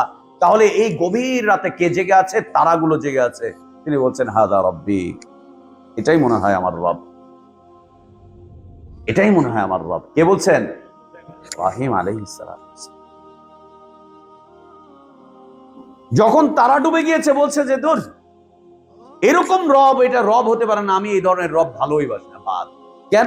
ওই সময় মানুষ তারকার পূজা করত, তারকার পূজারী ছিল। فلما رأى القمر بازغا قال هذا ربي। আরেক রাত অনেক গভীর হলো, চতুর্দিকে অন্ধকার, এরই মাঝে আসমানে চাঁদ ফুটফুট করে আলো দিয়ে উঠলো। চাঁদের আলো দেখা যাচ্ছে, চাঁদ জেগে আছে, আলো চলছে, এই চলছে। যে তারার চাইতে তো চাঁদ বড়, চাঁদই মনে হয় আমার রব। চাঁদও ডুবে গেল, বলছে দূর, এটাও ডুবে যায়, চলে যায়, গায়েব হয়ে যায়, এটা আমার রব হতে পারে না, একেও বাদ, দূর, এটাও বাদ। فلما رأى الشمس بازغة قال هذا ربي هذا أكبر। অতঃপর রাতের গবেষণা বাদ দিয়ে দিনের গবেষণায় চলে আসলেন। দেখলেন বাবা, এ তো বিশাল। তারার আলো কি আর চাঁদের আলো কি? তারার আলো ঘরের ভিতরে ঢুকে না, চাঁদের আলো ঘরের ভিতরে ঢুকে না, কিন্তু সূর্যের আলো পৃথিবীর আনাচে কানাচে সব জায়গায় পৌঁছে যায়, সবকিছুকে স্পষ্ট করে ফেলে। হাদা রব্বি হাদা আকবার, এটাই বড়, সবচাইতে বড়। পুরো দুনিয়াকে আলোকিত করে ফেলেছে, পুরো দুনিয়াকে জাগিয়ে রেখেছে, নিজেও জেগে আছে, গোটা দুনিয়াকেও জাগিয়ে রেখেছে, কর্মময় করে রেখেছে। সূর্যের তাপের মাধ্যম দিয়ে ফসল হয়, এই হয়, সেই হয়, মানুষের মধ্যে কর্মোদ্দীপনা আসে, এর মাধ্যম দিয়ে রোগ বালাই কমে, এর মাধ্যম দিয়ে মানুষের জন কর্মকাণ্ডগুলোকে সবকিছু এর মাধ্যম দিয়ে অনেক কিছুর সাথে এর সাথে সম্পৃক্ত। জাহাদা আকবার, এটাই সবচাইতে বড়, এটাই বড় রব। সন্ধ্যার সময় এই রব ডুবে গেল। তখন তিনি তার কওমকে ঘোষণা করছেন, ইয়া কওম ইন্নী বারিউম মিম্মা তুশরিকুন।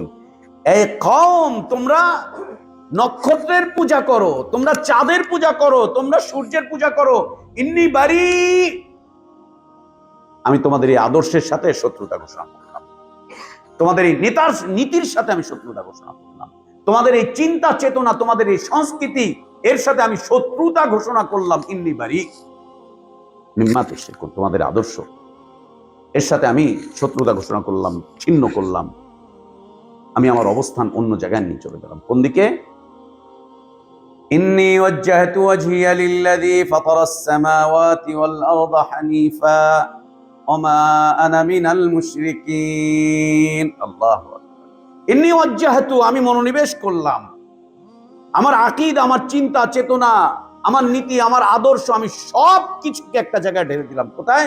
ওয়াজহিয়া লিল্লাযী ফাতারাস সামাওয়াতি ওয়াল আরদ, তার দিকে যিনি আসমান এবং জমিনকে সৃষ্টি করেছেন। আর আমি যে নিয়ে গেলাম ওদের মতো না, ওরা একবার এই দরগা, আর একবার ওই দরগা, একবার ওইখানকা, আর একবার ওইখানকা, কখনো চাঁদের পূজা, কখনো নক্ষত্রের পূজা, কখনো গ্রহের পূজা, কখনো ব্যাঙের পূজা, কখনো কুত্তার পূজা, কখনো শুয়োরের পূজা, কখনো ইঁদুরের পূজা, কখনো কবর আর মাজার পূজা। ওদের মতো করে আমি আমার চেহারাকে নিয়ে যাচ্ছি না, বরং আমি নিয়ে চলে যাচ্ছি একনিষ্ঠতার সাথে, হানিফান। আরবিতে এখন এই যে আমাদের যে ট্যাপগুলো আছে না, কল, কলের পানিটা নিচের দিকে আসে, তাই না? ঝর্ণার পানি, কলের পানি। এই জন্য এখন নতুন আরবিতে এই কলগুলোকে, ট্যাপগুলোকে হানাফিয়া বলে। হানাফিয়া, হানাফিয়া বলে। 14 সালে হজে গেছি, আমার এক দিনী ভাই বন্ধু, ওর বাবা ছিল আমার সাথে, চরমনায়ের মুরিদ। এখন অজুখানায় অজু করতে গেছি, তো অজুর যে কল, কলের উপরে লেখা এখানটায় স্টিকার লাগানো যে তোমার অজু শেষে হানাফিয়াটাকে ভালো করে বন্ধ করো, সাক্কিরিল হানাফিয়া মজবুত, এ লেখা। এখন উনি এটা পড়তে পারতে, সাক্কিরটা পড়ছে, সুগার লেখা, সাক্কির লেখা, কি লেখা, মজবুতটা পড়তে পারে নাই, কিন্তু হানাফিটা ভালো করে পড়তে পারছে, যেহেতু হানাফি মাযহাব। বলছে দেখো, তোমরা মাযহাব স্বীকার করো, দেখো সৌদি আরবের কলগুলা পর্যন্ত হানাফি, এই কলগুলা পর্যন্ত হানাফি। দেখো, তাকায় দেখো, এই কলগুলা পর্যন্ত হানাফি। আমি বললাম কই পাইলেন? কই যে এই যে হানাফি লেখা, এই যে হানাফি লেখা।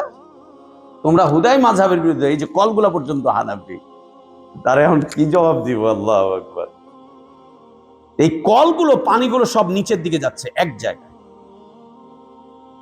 এক জায়গায়। ওয়াজিয়া লিল্লাযী ফাতারাস সামাওয়াতি ওয়াল আরদা হানিফান, একনিষ্ঠতার সাথে, একমুখিতার সাথে, আর কোন এদিক সেদিক না, এই মাথা ওই মাথা না। জি, আল্লাহ যেহেতু আমাদেরকে বিশুদ্ধ আকীদা দিয়েছেন, কই কই ঘুরেন মিয়ারা? কার কাছে গিয়া ঘুরেন? আল্লাহর কিতাব নাই ঘরে? রাসূলের হাদিসের কিতাব নাই? না থাকলে কিনে নিয়ে আসেন ঢাকা থেকে। এত রাস্তায় দৌড়ান কেন? এই তরিকা ওই তরিকা, এই দল ওই দল, এর বায়াত ওর বায়াত তার বায়াত, ক্ষমতাশালী আহলে হাদিস গ্রুপ, এই গ্রুপে অমুক আছে তমুক আছে, হ্যান আছে ত্যান আছে, এই গ্রুপে দল বেশি, স্কলার আছে, হ্যান আছে ত্যান আছে। আল্লাহ তাবারক ওয়া তাআলা দেন নাই, ওলামারা দেন নাই, ওলামাদেরকে দেন নাই।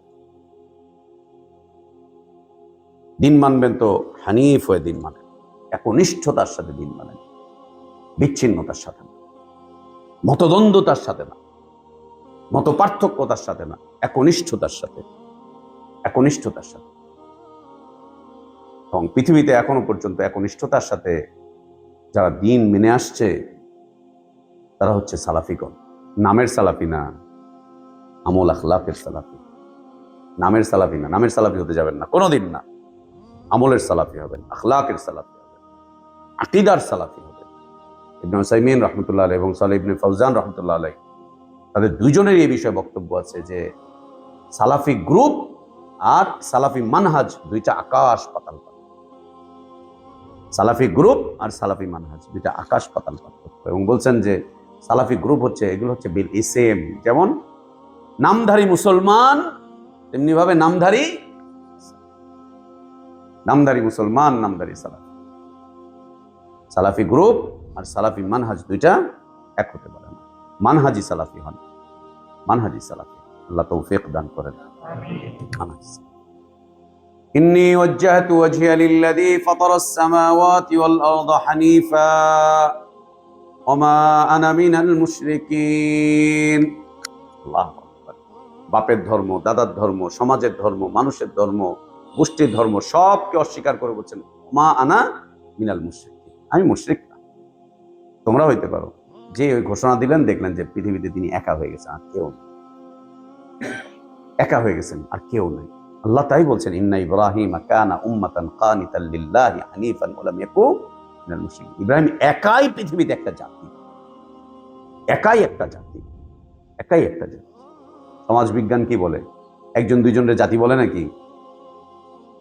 আল্লাহ বলছেন একাই এক জাতি। যদি মুমিন হও, ইমানদার হও, তাওহীদের উপরে তুমি একাই।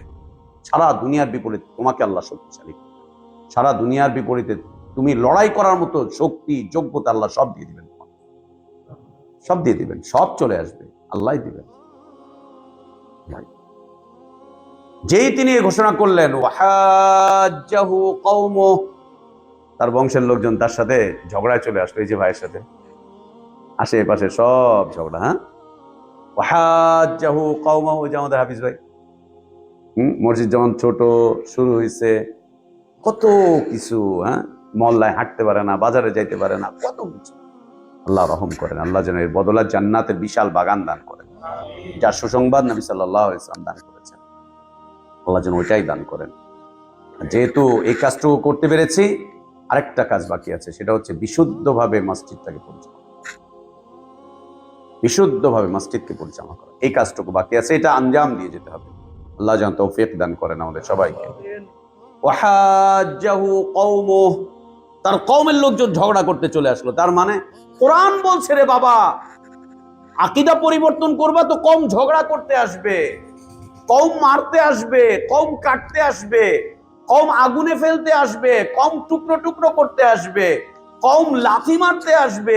আল্লাহ বলছেন, কোরআন বলছে কওম আসবে, কওম আসবে, এটা আল্লাহ বলে দিয়েছেন।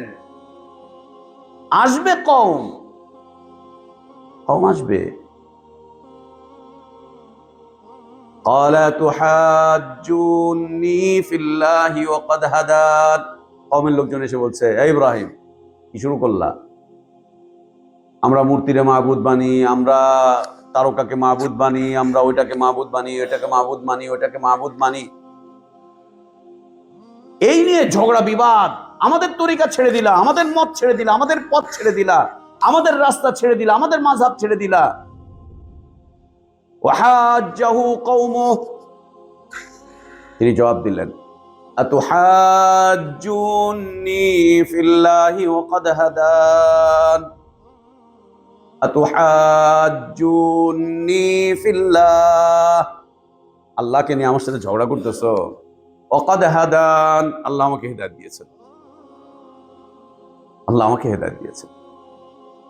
তোমরা আমার সাথে আল্লাহকে নিয়ে ঝগড়া করতে আসছো, আল্লাহ আমাকে হিদায়াত দিয়ে দিয়েছেন, আল্লাহ আমাকে হিদায়াত দিয়ে দিয়েছেন। যে কথা বললেন, ওরা হুমকি ধুমকি দেওয়া শুরু করে দিল, মেরে ফেলবো, কেটে ফেলবো, আগুনে পোড়াবো, এই করব সেই করব, হুমকি ধুমকি চলছে তো চলছে।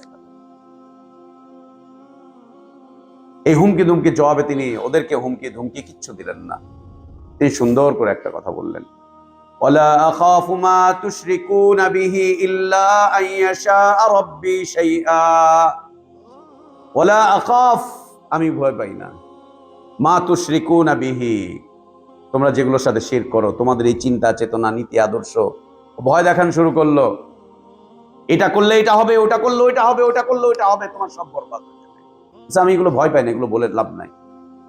ইল্লা আন ইয়াশা রাব্বি শাইআ, আমার রব আমার তাকদীরে যা লিপিবদ্ধ করে রেখেছেন তার বাইরে কিচ্ছু করবে না, তার বাইরে কিচ্ছু করবে না। আমার রব আমার জন্য যা লিপিবদ্ধ করে রেখেছেন, তোমরা যতই ভয় দেখাও, এটা করলে এটা হবে, ওটা করলে ওইটা হবে, ওইটা করলে ওইটা হবে, ওইটা করলে ওইটা হবে, ইল্লা আন ইয়াশা রাব্বি শাইআ, আমার রব আমার ব্যাপারে যা চেয়েছেন তাই হবে, এর বাইরে কিচ্ছু হবে না। ওয়াসিআ রাব্বি কুল্লা শাইইন ইলমা, আমার রব কত জ্ঞানী জানো, সব কিছুকে তার ইলম দিয়ে ঢেকে রেখে দিয়েছেন। আমার কথাও আমার রব শুনছেন, তোমাদের কথাও আমার রব শুনছেন। আমার সাথে তাকে নিয়ে ঝগড়া করছো, তিনি শুনতে পাচ্ছেন।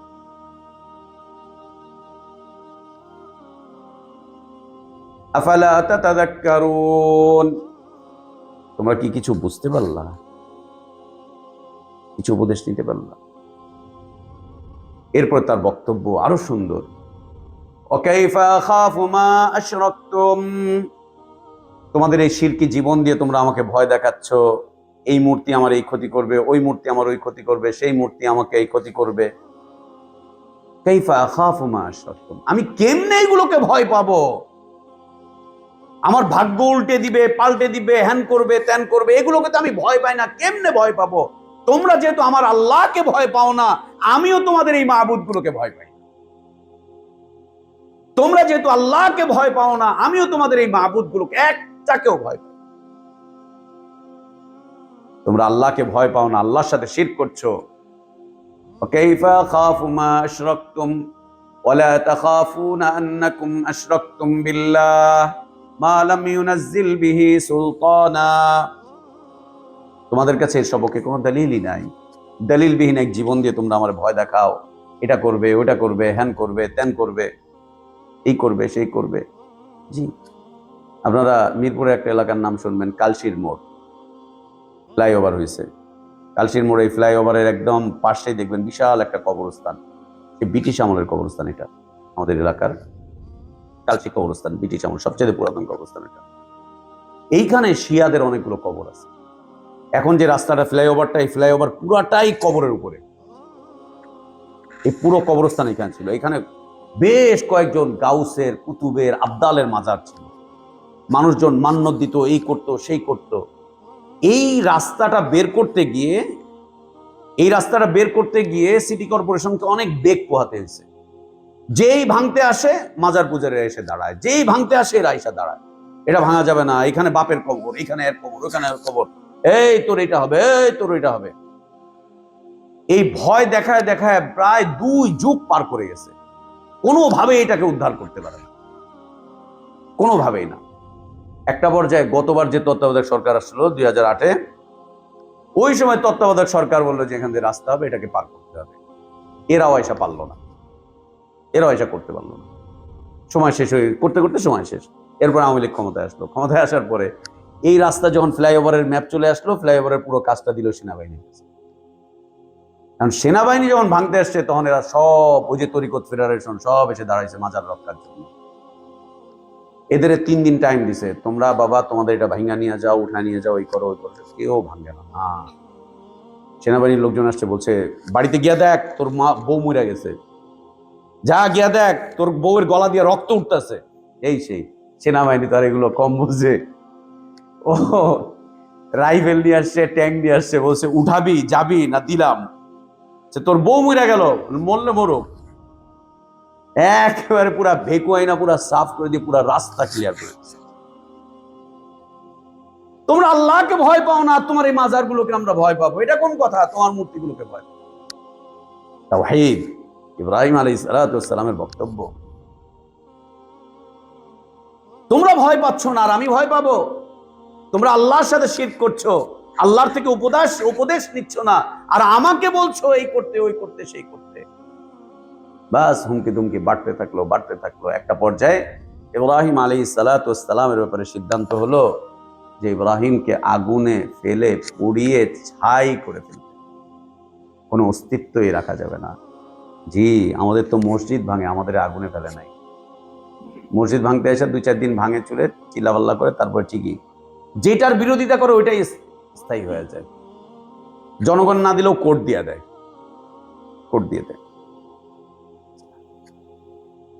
এটা শয়তানের পরামর্শ ছিল। পৃথিবীতে সব নবী রাসূলকে হত্যার পরামর্শ দিয়েছিল শয়তান, ইবলিস।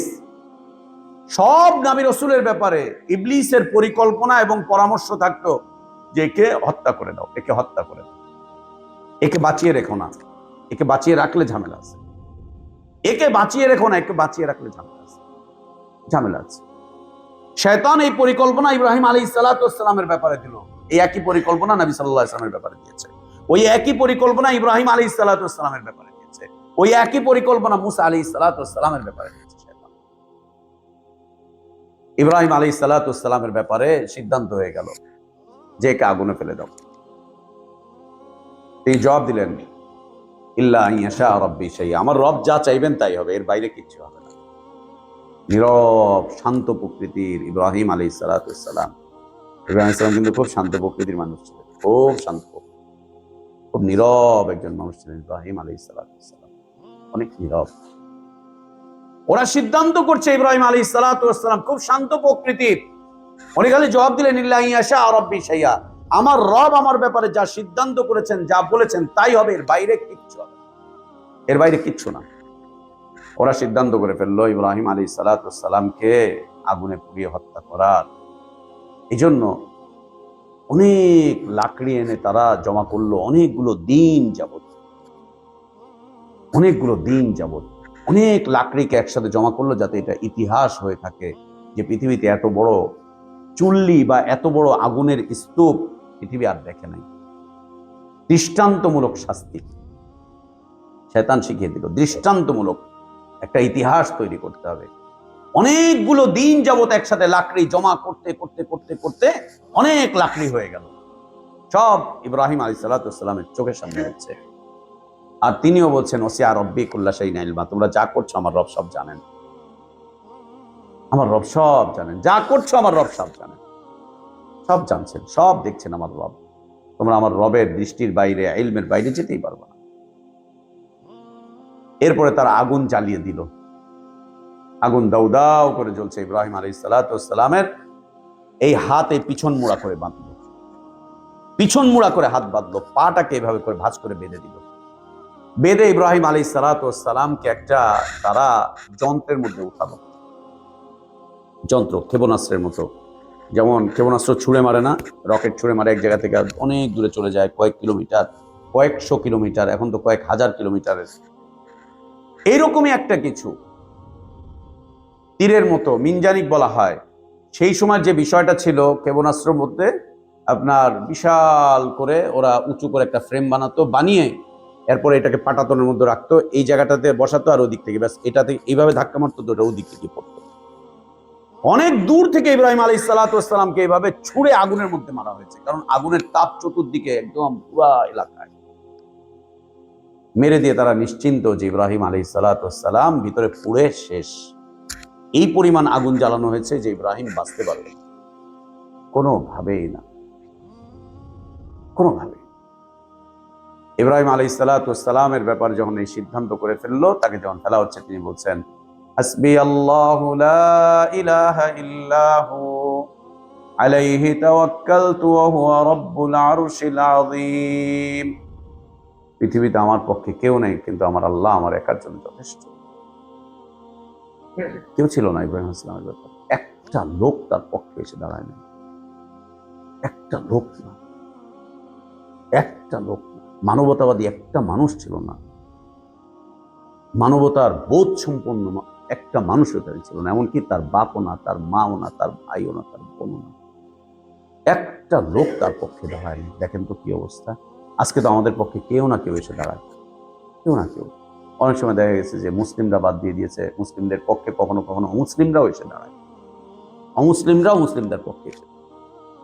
নবী সাল্লাল্লাহু আলাইহি ওয়াসাল্লামকে মক্কার মুশরিকরা অত্যাচার করেছে, কিন্তু আবার কোন কোন মুশরিক এসে তার পক্ষে দাঁড়িয়ে গিয়েছে, এই কিছু বলতে পারবো না, আমি আছি, আমি নিরাপত্তা দিলাম। আল্লাহু আকবার। আবুল আম্বিয়া, নবীদের পিতা ইব্রাহিম আলাইহিস সালাতু ওয়াস সালামের পক্ষে একটা লোক এসে দাঁড়ায়, একটা লোক কথা বলে, একজনও কথা বলে।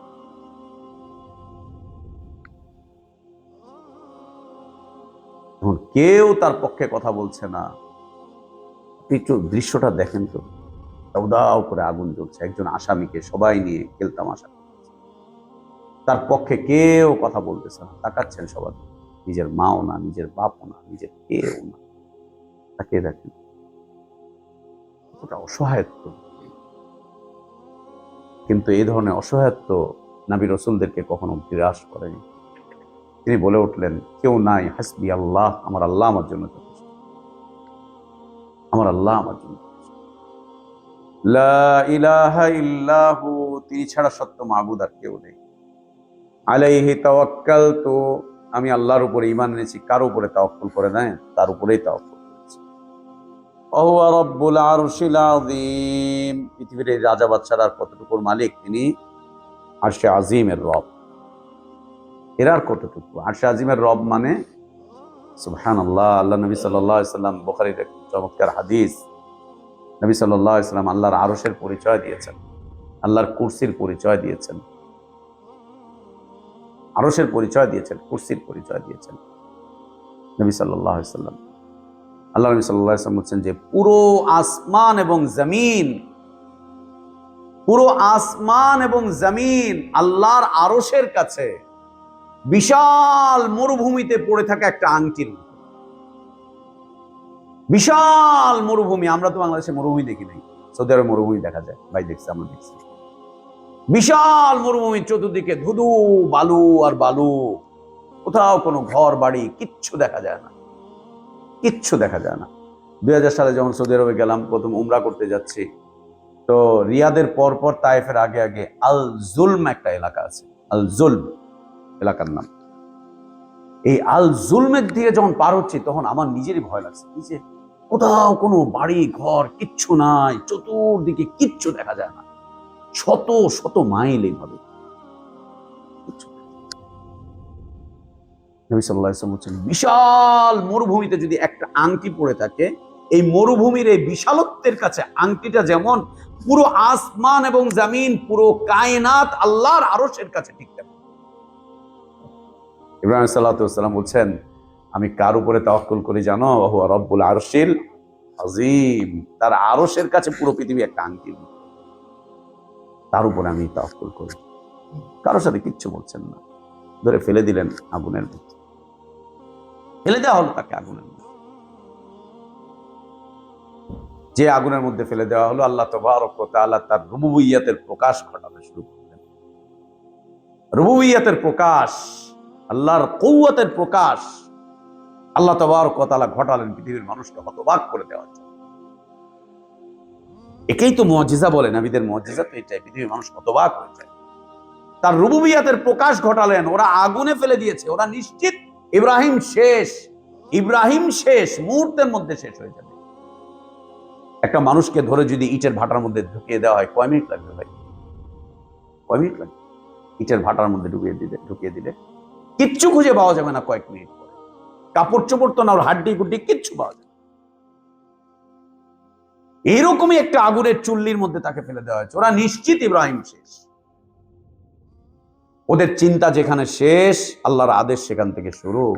আল্লাহ আগুনকে বলছেন, কুলনা ইয়া নারু কুনি বারদান ওয়া সালামান আলা ইব্রাহিম।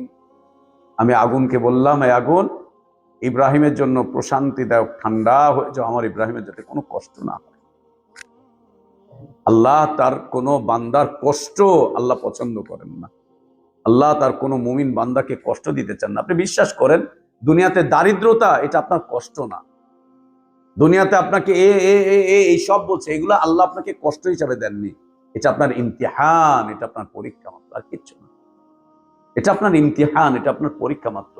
মুমিনের জীবনে যে ইমতিহান গুলো আসে, প্রত্যেকটা ইমতিহানের উপরে সে যদি অটল অবিচল থাকে, তার ব্যাপারে আল্লাহর সিদ্ধান্ত ঠিক তেমন থাকে যেমন সিদ্ধান্ত ইব্রাহিমের ব্যাপারে আল্লাহ তাবারক ওয়া তাআলা নিয়েছিলেন, যেমনটা নিয়েছিলেন। এবং আমরা হাদিস পড়ে থাকি, প্রত্যেক কষ্টের মাঝে আল্লাহ মুমিনের জন্য সুখ রেখেছেন, শান্তি রেখেছেন, সমৃদ্ধি রেখেছেন। আল্লাহ ইব্রাহিম আলাইহিস সালাতু ওয়াস সালামের সপক্ষে আগুনকে বলছেন, ইয়া নার, হে আগুন, কুনি, তুমি আমার আদেশে হয়ে যাও, বারদান, ঠান্ডা, ও সালামান, আরামদায়ক, আলা ইব্রাহিম, ইব্রাহিমের উপরে, ওয়ারাদু বিহি কাইদা, তারা ইব্রাহিমকে নিয়ে অনেক ষড়যন্ত্র করেছে। আল্লাহ বলছেন, ওয়ারাদু বিহি কাইদা, আগুন, ওরা ইব্রাহিমকে নিয়ে অনেক ষড়যন্ত্র করছে। এই পৃথিবীর মানুষ শুনে নাও, ওরা ইব্রাহিমকে নিয়ে অনেক ষড়যন্ত্র করেছে, অনেক ষড়যন্ত্রের খেলা করেছে। একটু পরে ইব্রাহিম আলাইহিস সালাতু ওয়াস সালাম আগুন থেকে হেঁটে হেঁটে বের হচ্ছে। তার হাত বাঁধা, পা বাঁধা, এইভাবে পিছন মোড়া করে দেওয়া হয়েছিল। ইব্রাহিম আলাইহিস সালাম একটু পরে হেঁটে হেঁটে হেঁটে হেঁটে বের হয়ে চলে যাচ্ছেন, হেঁটে হেঁটে বের হচ্ছে, হেঁটে হেঁটে বের হচ্ছে। মুফাসসিরিনগণ লিখেছেন, ইব্রাহিম আলাইহিস সালাতু ওয়াস সালাম যে কাপড় পরা ছিল সেই কাপড়টাও পরে নাই, শুধু হাতের বাঁধন আর পায়ের বাঁধনটা পরেছিল। হাতের বাঁধন খোলা, পায়ের বাঁধন খোলা, হেঁটে হেঁটে একদম আরামসে ওখান থেকে বের হয়ে চলে আসছেন। আল্লাহর একজন বান্দা হিসাবে বের হয়ে চলে আসছেন। লোকজন যারা সেখানে উপস্থিত ছিল তারা বলছে, নিয়ামার রব্বু রব্বুকা ইয়া ইব্রাহিম, ইব্রাহিম, তোমার রব তো এক আশ্চর্যজনক রব। ইব্রাহিম, আমরা কি পরিকল্পনা করলাম আর তোমার রব কি পরিকল্পনা, আমরা কি করলাম আর তোমার রব আমাদেরকে কি দেখালেন। নিয়ামার রব্বু রব্বুকা ইয়া ইব্রাহিম। সম্মানিত ভাইরা, সেই আল্লাহ হাইয়ুল কাইয়ুম, সে আল্লাহর উপরে তাওয়াক্কুল করেন, সে আল্লাহর কাছে আত্মসমর্পণ করেন, সে আল্লাহকে খুশি করার চেষ্টা করেন, সে আল্লাহর সন্তুষ্টির উপরে চলার চেষ্টা করেন, সে আল্লাহর কাছে প্রার্থনার হাত সবসময় জাগিয়ে রাখে। সে আল্লাহর থেকে কখনোই প্রার্থনার হাত নামাবে না, কখনো না। আল্লামা ইবনে তাইমিয়া রাহমাতুল্লাহি আলাইহি বলছেন, একজন মুওয়াহিদ ব্যক্তি, মুমিন ব্যক্তি, সে যেন জীবনে কোনোদিন এই দুটি কাজ না ছাড়ে। একটা হচ্ছে, সে কোনোদিন আল্লাহর থেকে ভিখারির হাত টানা হবে না, সবসময় আল্লাহর কাছে চাইবে, আল্লাহ, হে আল্লাহ, হে আল্লাহ, হে আল্লাহ। আর কারো কাছে না, শিল্পপতির কাছে না, প্রশাসনের কাছে না, মানুষের কাছে না, আল্লাহর কাছে ভিখারির হাত তুলে রাখবে। আল্লাহর কাছে বলবে, হে আল্লাহ, আল্লাহ তুমি দাও, আল্লাহ তুমি দাও, আল্লাহ তুমি দাও। ভিখারির হাতটা আল্লাহর কাছে পেতে রাখবে সব সময়ের জন্য। কখনো এই হাত যেন না নামে, কোনদিন যেন এই হাত না নামে আল্লাহর কাছে, যেন কোনোদিন এই হাত না নামে। ভিক্ষার এই জবান যেন কোনোদিন বন্ধ না হয় আল্লাহর কাছে।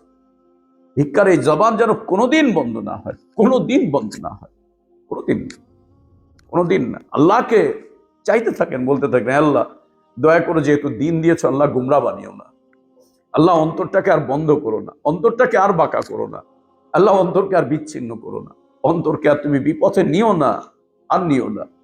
আর নিজের প্রজন্মের জন্য দোয়া করেন, আর পৃথিবীর এই মানুষগুলো, এই মুসলিম ভাইদের জন্য দোয়া করেন, আল্লাহ তুমি এদেরকে হেদায়েত দাও, এদেরকে হেদায়েত দাও, এদেরকে হেদায়েত দাও। আল্লাহর কাছে চান, ভিক্ষার এই হাত যেন কোনোদিন না নামে। কোনোদিন যেন ভিক্ষারে হাত না নামে আল্লাহর কাছ থেকে, কখনোই যেন না নামে। এটা যেন সবসময় উঠানো থাকে। ভিক্ষার এই জবান যেন কোনোদিন বন্ধ না হয়। আল্লাহর কাছে ভিক্ষার জবান যেন বন্ধ না হয়, কোনোদিন যেন বন্ধ না হয়। চাচ্ছেন আল্লাহর কাছে চান, আল্লাহর কাছে চান। সে আল্লাহ হাইয়ুল কাইয়ুম, সব মরে যাবে, আল্লাহ জিন্দা হাইয়ুল কাইয়ুম। সব ধ্বংস হয়ে যাবে, আল্লাহ হাইয়ুল কাইয়ুম। সবাই নাকচ করবে, আল্লাহ হাইয়ুল কাইয়ুম। সবাই সবাই প্রতারণা করবে, আল্লাহ হাইয়ুল কাইয়ুম। তিনি দান করবেন, তিনি দান করবেন। আর দ্বিতীয় কাজ হচ্ছে, জীবনে কোনোদিন আল্লাহর অসন্তুষ্টির কিছু করতে হবে না। যেটাই করবেন আল্লাহর সন্তুষ্টিটা করবেন, খুঁজবেন কি করলে আল্লাহকে খুশি করা যাবে, কি করলে আল্লাহকে খুশি করা যাবে। যে ব্যবসা করলে আল্লাহ খুশি হবেন সেটাই করবেন, যে কাজ করলে আল্লাহ খুশি হবে সেটাই করবেন, যে কর্ম করলে আল্লাহ খুশি হবে সেটাই করবেন, সেটাই করবেন, সেটাই করবেন। যে পরিবার গঠন করলে আল্লাহ খুশি হবে সেই পরিবারটাই গঠন করবেন। মানুষ খুশি হোক আর না হোক, মানুষ খুশি হোক আর না হোক, খুশি হোক না হোক, আল্লাহ কিতে খুশি হবে, আল্লাহকে কি দিয়ে খুশি করতে পারবেন। যে পরিবার গঠন করলে আল্লাহ খুশি হবেন সেই পরিবার গঠন করেন।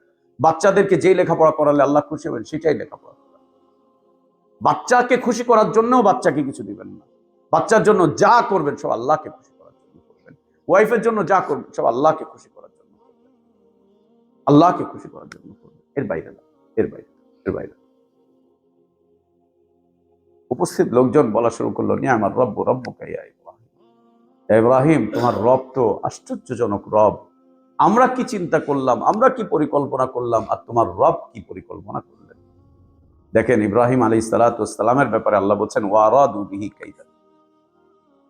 ওদিকে আবার ঈসা আলাইহিস সালাতু ওয়াস সালামের ব্যাপারে আল্লাহ বলছেন ওমাকারু ওমাকারাল্লাহ ওয়াল্লাহু খায়রুল মাকিরিন। ষড়যন্ত্র এদেরকে নিয়ে এটা হয়েছে। ইসমাইল আলাইহিস সালাম, ইব্রাহিম আলাইহিস সালামকে নিয়ে ষড়যন্ত্র হয়েছে, আল্লাহ তাও বলছেন। ঈসা আলাইহিস সালাতু ওয়াস সালামকে নিয়ে ষড়যন্ত্র, আল্লাহ তাও বলছেন। নবী মুহাম্মদুর রাসূলুল্লাহ সাল্লাল্লাহু আলাইহি ওয়াসাল্লামকে নিয়ে ষড়যন্ত্র। পুরো বাড়িটা চতুর্দিক থেকে ঘিরে ফেলেছে মক্কার মুশরিকরা। আল্লাহ তাবারক ওয়া তাআলা নবী সাল্লাল্লাহু আলাইহি ওয়াসাল্লামকে বললেন, রাতের বেলা ঘুম থেকে উঠালেন আল্লাহ, উঠে বলছেন মুহাম্মদ উঠো, বের হয়ে চলে যাও। সবাই ঘেরাও দিয়ে রয়েছে। আল্লাহ তাবারক ওয়া তাআলা বলছেন বের হয়ে চলে যাও। আল্লাহ নবী সাল্লাল্লাহু আলাইহি ওয়াসাল্লাম আল্লাহর উপরে তাওয়াক্কুল করে বের হয়ে চলে গেলেন। কেউ কোনো খোঁজই পেলেন না, কেউ কোনো খোঁজ পেল না তাকে। গিয়ে উঠলেন গারে সৌরে, পাহাড়ের ওই গুহায় আশ্রয় নিলেন। চতুর্দিক থেকে মক্কার মুশরিকরা এসে ঘিরছে, দেখছে, এই করছে, এই করছে। আবু বকর রাদিয়াল্লাহু আনহু বলছেন, ইয়া রাসূলুল্লাহ, ওরা যদি একটুখানি ঝুঁকে আমাদেরকে দেখে ফেলবে, একটু যদি ঝুঁকে দেখে ফেলবে, ইয়া রাসূলুল্লাহ, এখন আমাদের কি হবে। জীবিত অথবা মৃত আল্লাহ নবী সাল্লাল্লাহু আলাইহি ওয়াসাল্লামকে ধরে দেওয়ার পুরস্কার ঘোষণা করা হলো 100 লাল উট। জীবিত অথবা মৃত 100 লাল উট পাবে। এই পুরস্কারের লোভে পড়ে সবাই খুঁজতে বের হয়েছে, খুঁজতে খুঁজতে চলেও এসেছে গুহার মুখে। আবু বকর রাদিয়াল্লাহু আনহু তিনি বলছেন, ইয়া রাসূলুল্লাহ, দেখে ফেলবে, আমরা তো শেষ হয়ে যাব।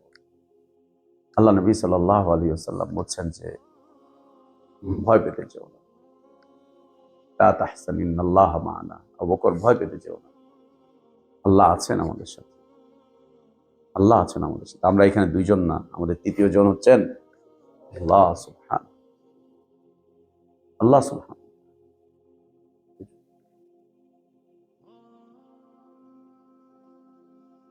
আল্লাহ তাবারক ওয়া তাআলা যুগে যুগে অসংখ্য নবী এবং রাসূলগণকে পাঠিয়েছিলেন। অসংখ্য নবী এবং রাসূলগণ পৃথিবীতে এসেছিলেন। এসে তারা যেই পরিবেশে, যেই প্রেক্ষাপটেই এসেছিলেন, তারা এসে পৃথিবীতে দুটি কাজ আঞ্জাম দিয়ে গিয়েছিলেন, দুটি কাজ করে গিয়েছিলেন নবী রাসূলগণ পৃথিবীতে এসে। এক নাম্বার হচ্ছে পৃথিবীর মানুষকে এই সন্দেহ, সংশয়, এই বাতিল মত এবং পথ থেকে তারা সাবধান করেছেন। পৃথিবীর মানুষকে তাদের এই বাতিল মত, বাতিল পথ, বাতিল চিন্তা, বাতিল চেতনা, বাতিল নীতি, বাতিল আদর্শ, বাতিল জীবন যাপনের গতি, এগুলোর ব্যাপারে তারা পৃথিবীর মানুষকে সচেতন করে তুলেছিলেন। আহ্বান জানাচ্ছিলেন, এই রাস্তা ছাড়ো, এই রাস্তা ছাড়ো, এই রাস্তা ছাড়ো, এই রাস্তা ছাড়ো, এই রাস্তা, এই রাস্তা ছাড়ো। পৃথিবীর মানুষকে আহ্বান করে গিয়েছিলেন। পৃথিবীর মানুষকে সংশোধিত এক দিনের দিকে ডেকেছিলেন নবী রাসূলগণ, সংশোধিত এক দিনের দিকে ডেকেছিলেন। পৃথিবীর মানুষকে নাস্তিকতার বিরুদ্ধে তারা দাওয়াত দিয়েছিলেন, শিরকের বিরুদ্ধে দাওয়াত দিয়েছিলেন, বিদআতের বিরুদ্ধে দাওয়াত দিয়েছিলেন, হারামের বিরুদ্ধে দাওয়াত দিয়েছিলেন, তাকলিদের বিরুদ্ধে তাদেরকে দাওয়াত দিয়েছিলেন, বিচ্ছিন্নতার বিরুদ্ধে তাদেরকে দাওয়াত দিয়েছিলেন।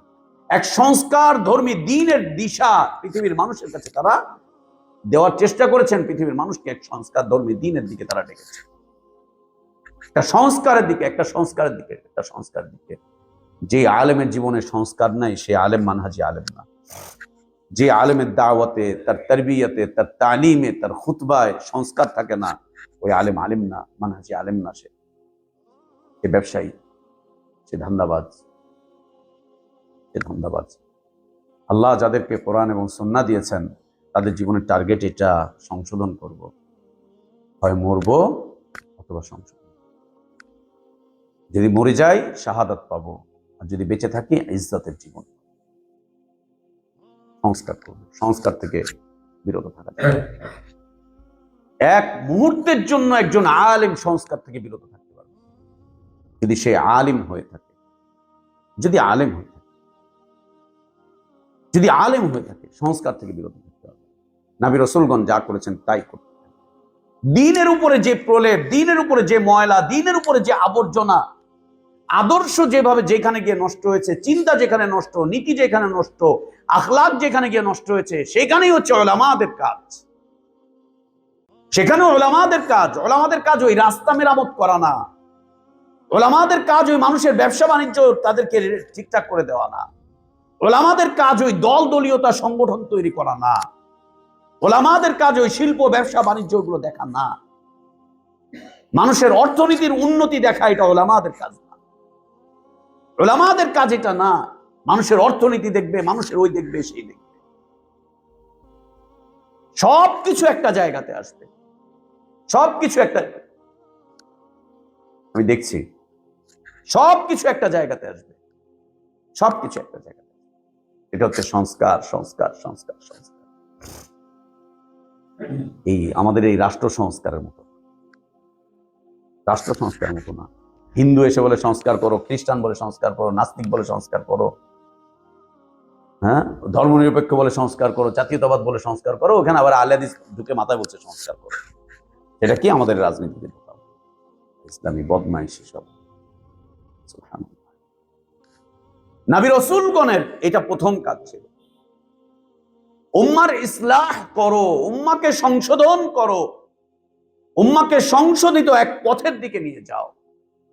এই কাজ করো, এই কাজ করো, এই কাজ করো। দাওয়াত দাও, সংশোধনের দাওয়াত। ওর কোথায় সমস্যা আছে ওর এই সমস্যাগুলো দূর করো। ওর নীতিতে সমস্যা, ওর আদর্শে সমস্যা, ওর জীবনযাপনের গতিতে সমস্যা, ওর চরিত্রে সমস্যা, ওর চিন্তায় সমস্যা, ওর কিসে সমস্যা? সংস্কার করো, ইসলাহ করো, ইসলাহ করো, ইসলাহ করো। দ্বিতীয় যে কাজ করেছেন নবী রাসূলগণ সেটা হচ্ছে উম্মাতের কাছে সংশোধিত একটা কমপ্লিট রাস্তা তারা ছেড়ে গিয়েছে। সংশোধিত একটা পরিপূর্ণ রাস্তা। আল্লাহ নবী সাল্লাল্লাহু আলাইহি ওয়াসাল্লাম যখন বিদায় হজে গিয়েছেন, আল্লাহ তাবারক ওয়া তাআলা তখন আয়াত নাযিল করলেন, আল-ইয়াওমা আকমালতু লাকুম দীনাকুম ওয়া আতমামতু আলাইকুম নি'মাতি ওয়া রাদিতু লাকুমুল ইসলাম। এই নবী, তোমার এবং তোমার সাহাবীদের জন্য, তোমার উম্মতের জন্য আমি তোমাদের দিন কাজকে পরিপূর্ণ করে দিলাম। এই দিনের উপরে আমি খুশি, এই দিনের উপরে রাজি। তোমরা যে দিন পালন করে দেখিয়েছো আমি আল্লাহ খুশি হয়ে গেছি। ওয়া আতমামতু আলাইকুম নি'মাতি, এবং এই দিনের মধ্যেই তোমাদের জন্য সকল নিয়ামত আমি পরিপূর্ণ করে দিলাম। আমার যত নিয়ামত, তোমরা যদি আমার নিয়ামত পেতে চাও ইসলামে প্রবেশ করো, ইসলাম মানো, ইসলামের উপরে থাকো, পরিপূর্ণ নিয়ামত পেয়ে যাবে। এর বাইরে কেউ কোথাও কোনো নিয়ামত পাবে না, কোথাও করবে না। এই দুটি কাজ আম্বিয়া আলাইহিমুস সালাতু ওয়াস সালাম করে গিয়েছিলেন। এটা হচ্ছে উম্মাহকে ইসলাহের পথে ডেকেছিলেন, মানুষগুলোকে সংশোধন করেছিলেন। দ্বিতীয়ত সংশোধিত একটা কমপ্লিট আদর্শ, পরিপূর্ণ একটা আদর্শ, একটা নীতি, একটা দিন তারা পৃথিবীর মানুষের জন্য রেখে গিয়েছিলেন। কারণ পৃথিবীর মানুষ যদি কল্যাণ পেতে চায়, নিয়ামত পেতে চায়, এই দুইয়ের বাইরে যাওয়ার কোনো সুযোগ নেই, এবং দুইকে একসাথে রাখতে হবে। একদিকে সংশোধন, সংশোধিত অবস্থায় থাকতে হবে, অন্যদিকে এর উপরে জীবনটাকে যাপন করতে হবে। আল্লাহর কাছে আমাদের দোয়া, আল্লাহ আমাদের ইলমে বারাকাত দান করেন। হায়াতে বারাকাত দান করেন, নেক আমলগুলো আল্লাহ কবুল করেন। আল্লাহ আমাদের গুনাহকে মাফ করে দেন। আল্লাহ আমাদের এই মসজিদকে কবুল করেন, আমাদের এই ইলমি মজলিসকে আল্লাহ কবুল করেন। আল্লাহ আমাদেরকে দ্বীনের উপরে অটল অবিচল থাকার তৌফিক দান করেন। আল্লাহুম্মা আসলিহ লানা দীনানা আল্লাযী হুয়া ইসমাতু আমরিনা ওয়াসলিহ লানা দুনিয়ানা আল্লাতী ফিহা মাআশুনা ওয়াসলিহ লানা আখিরাতানা আল্লাতী ইলাইহা মাআদুনা।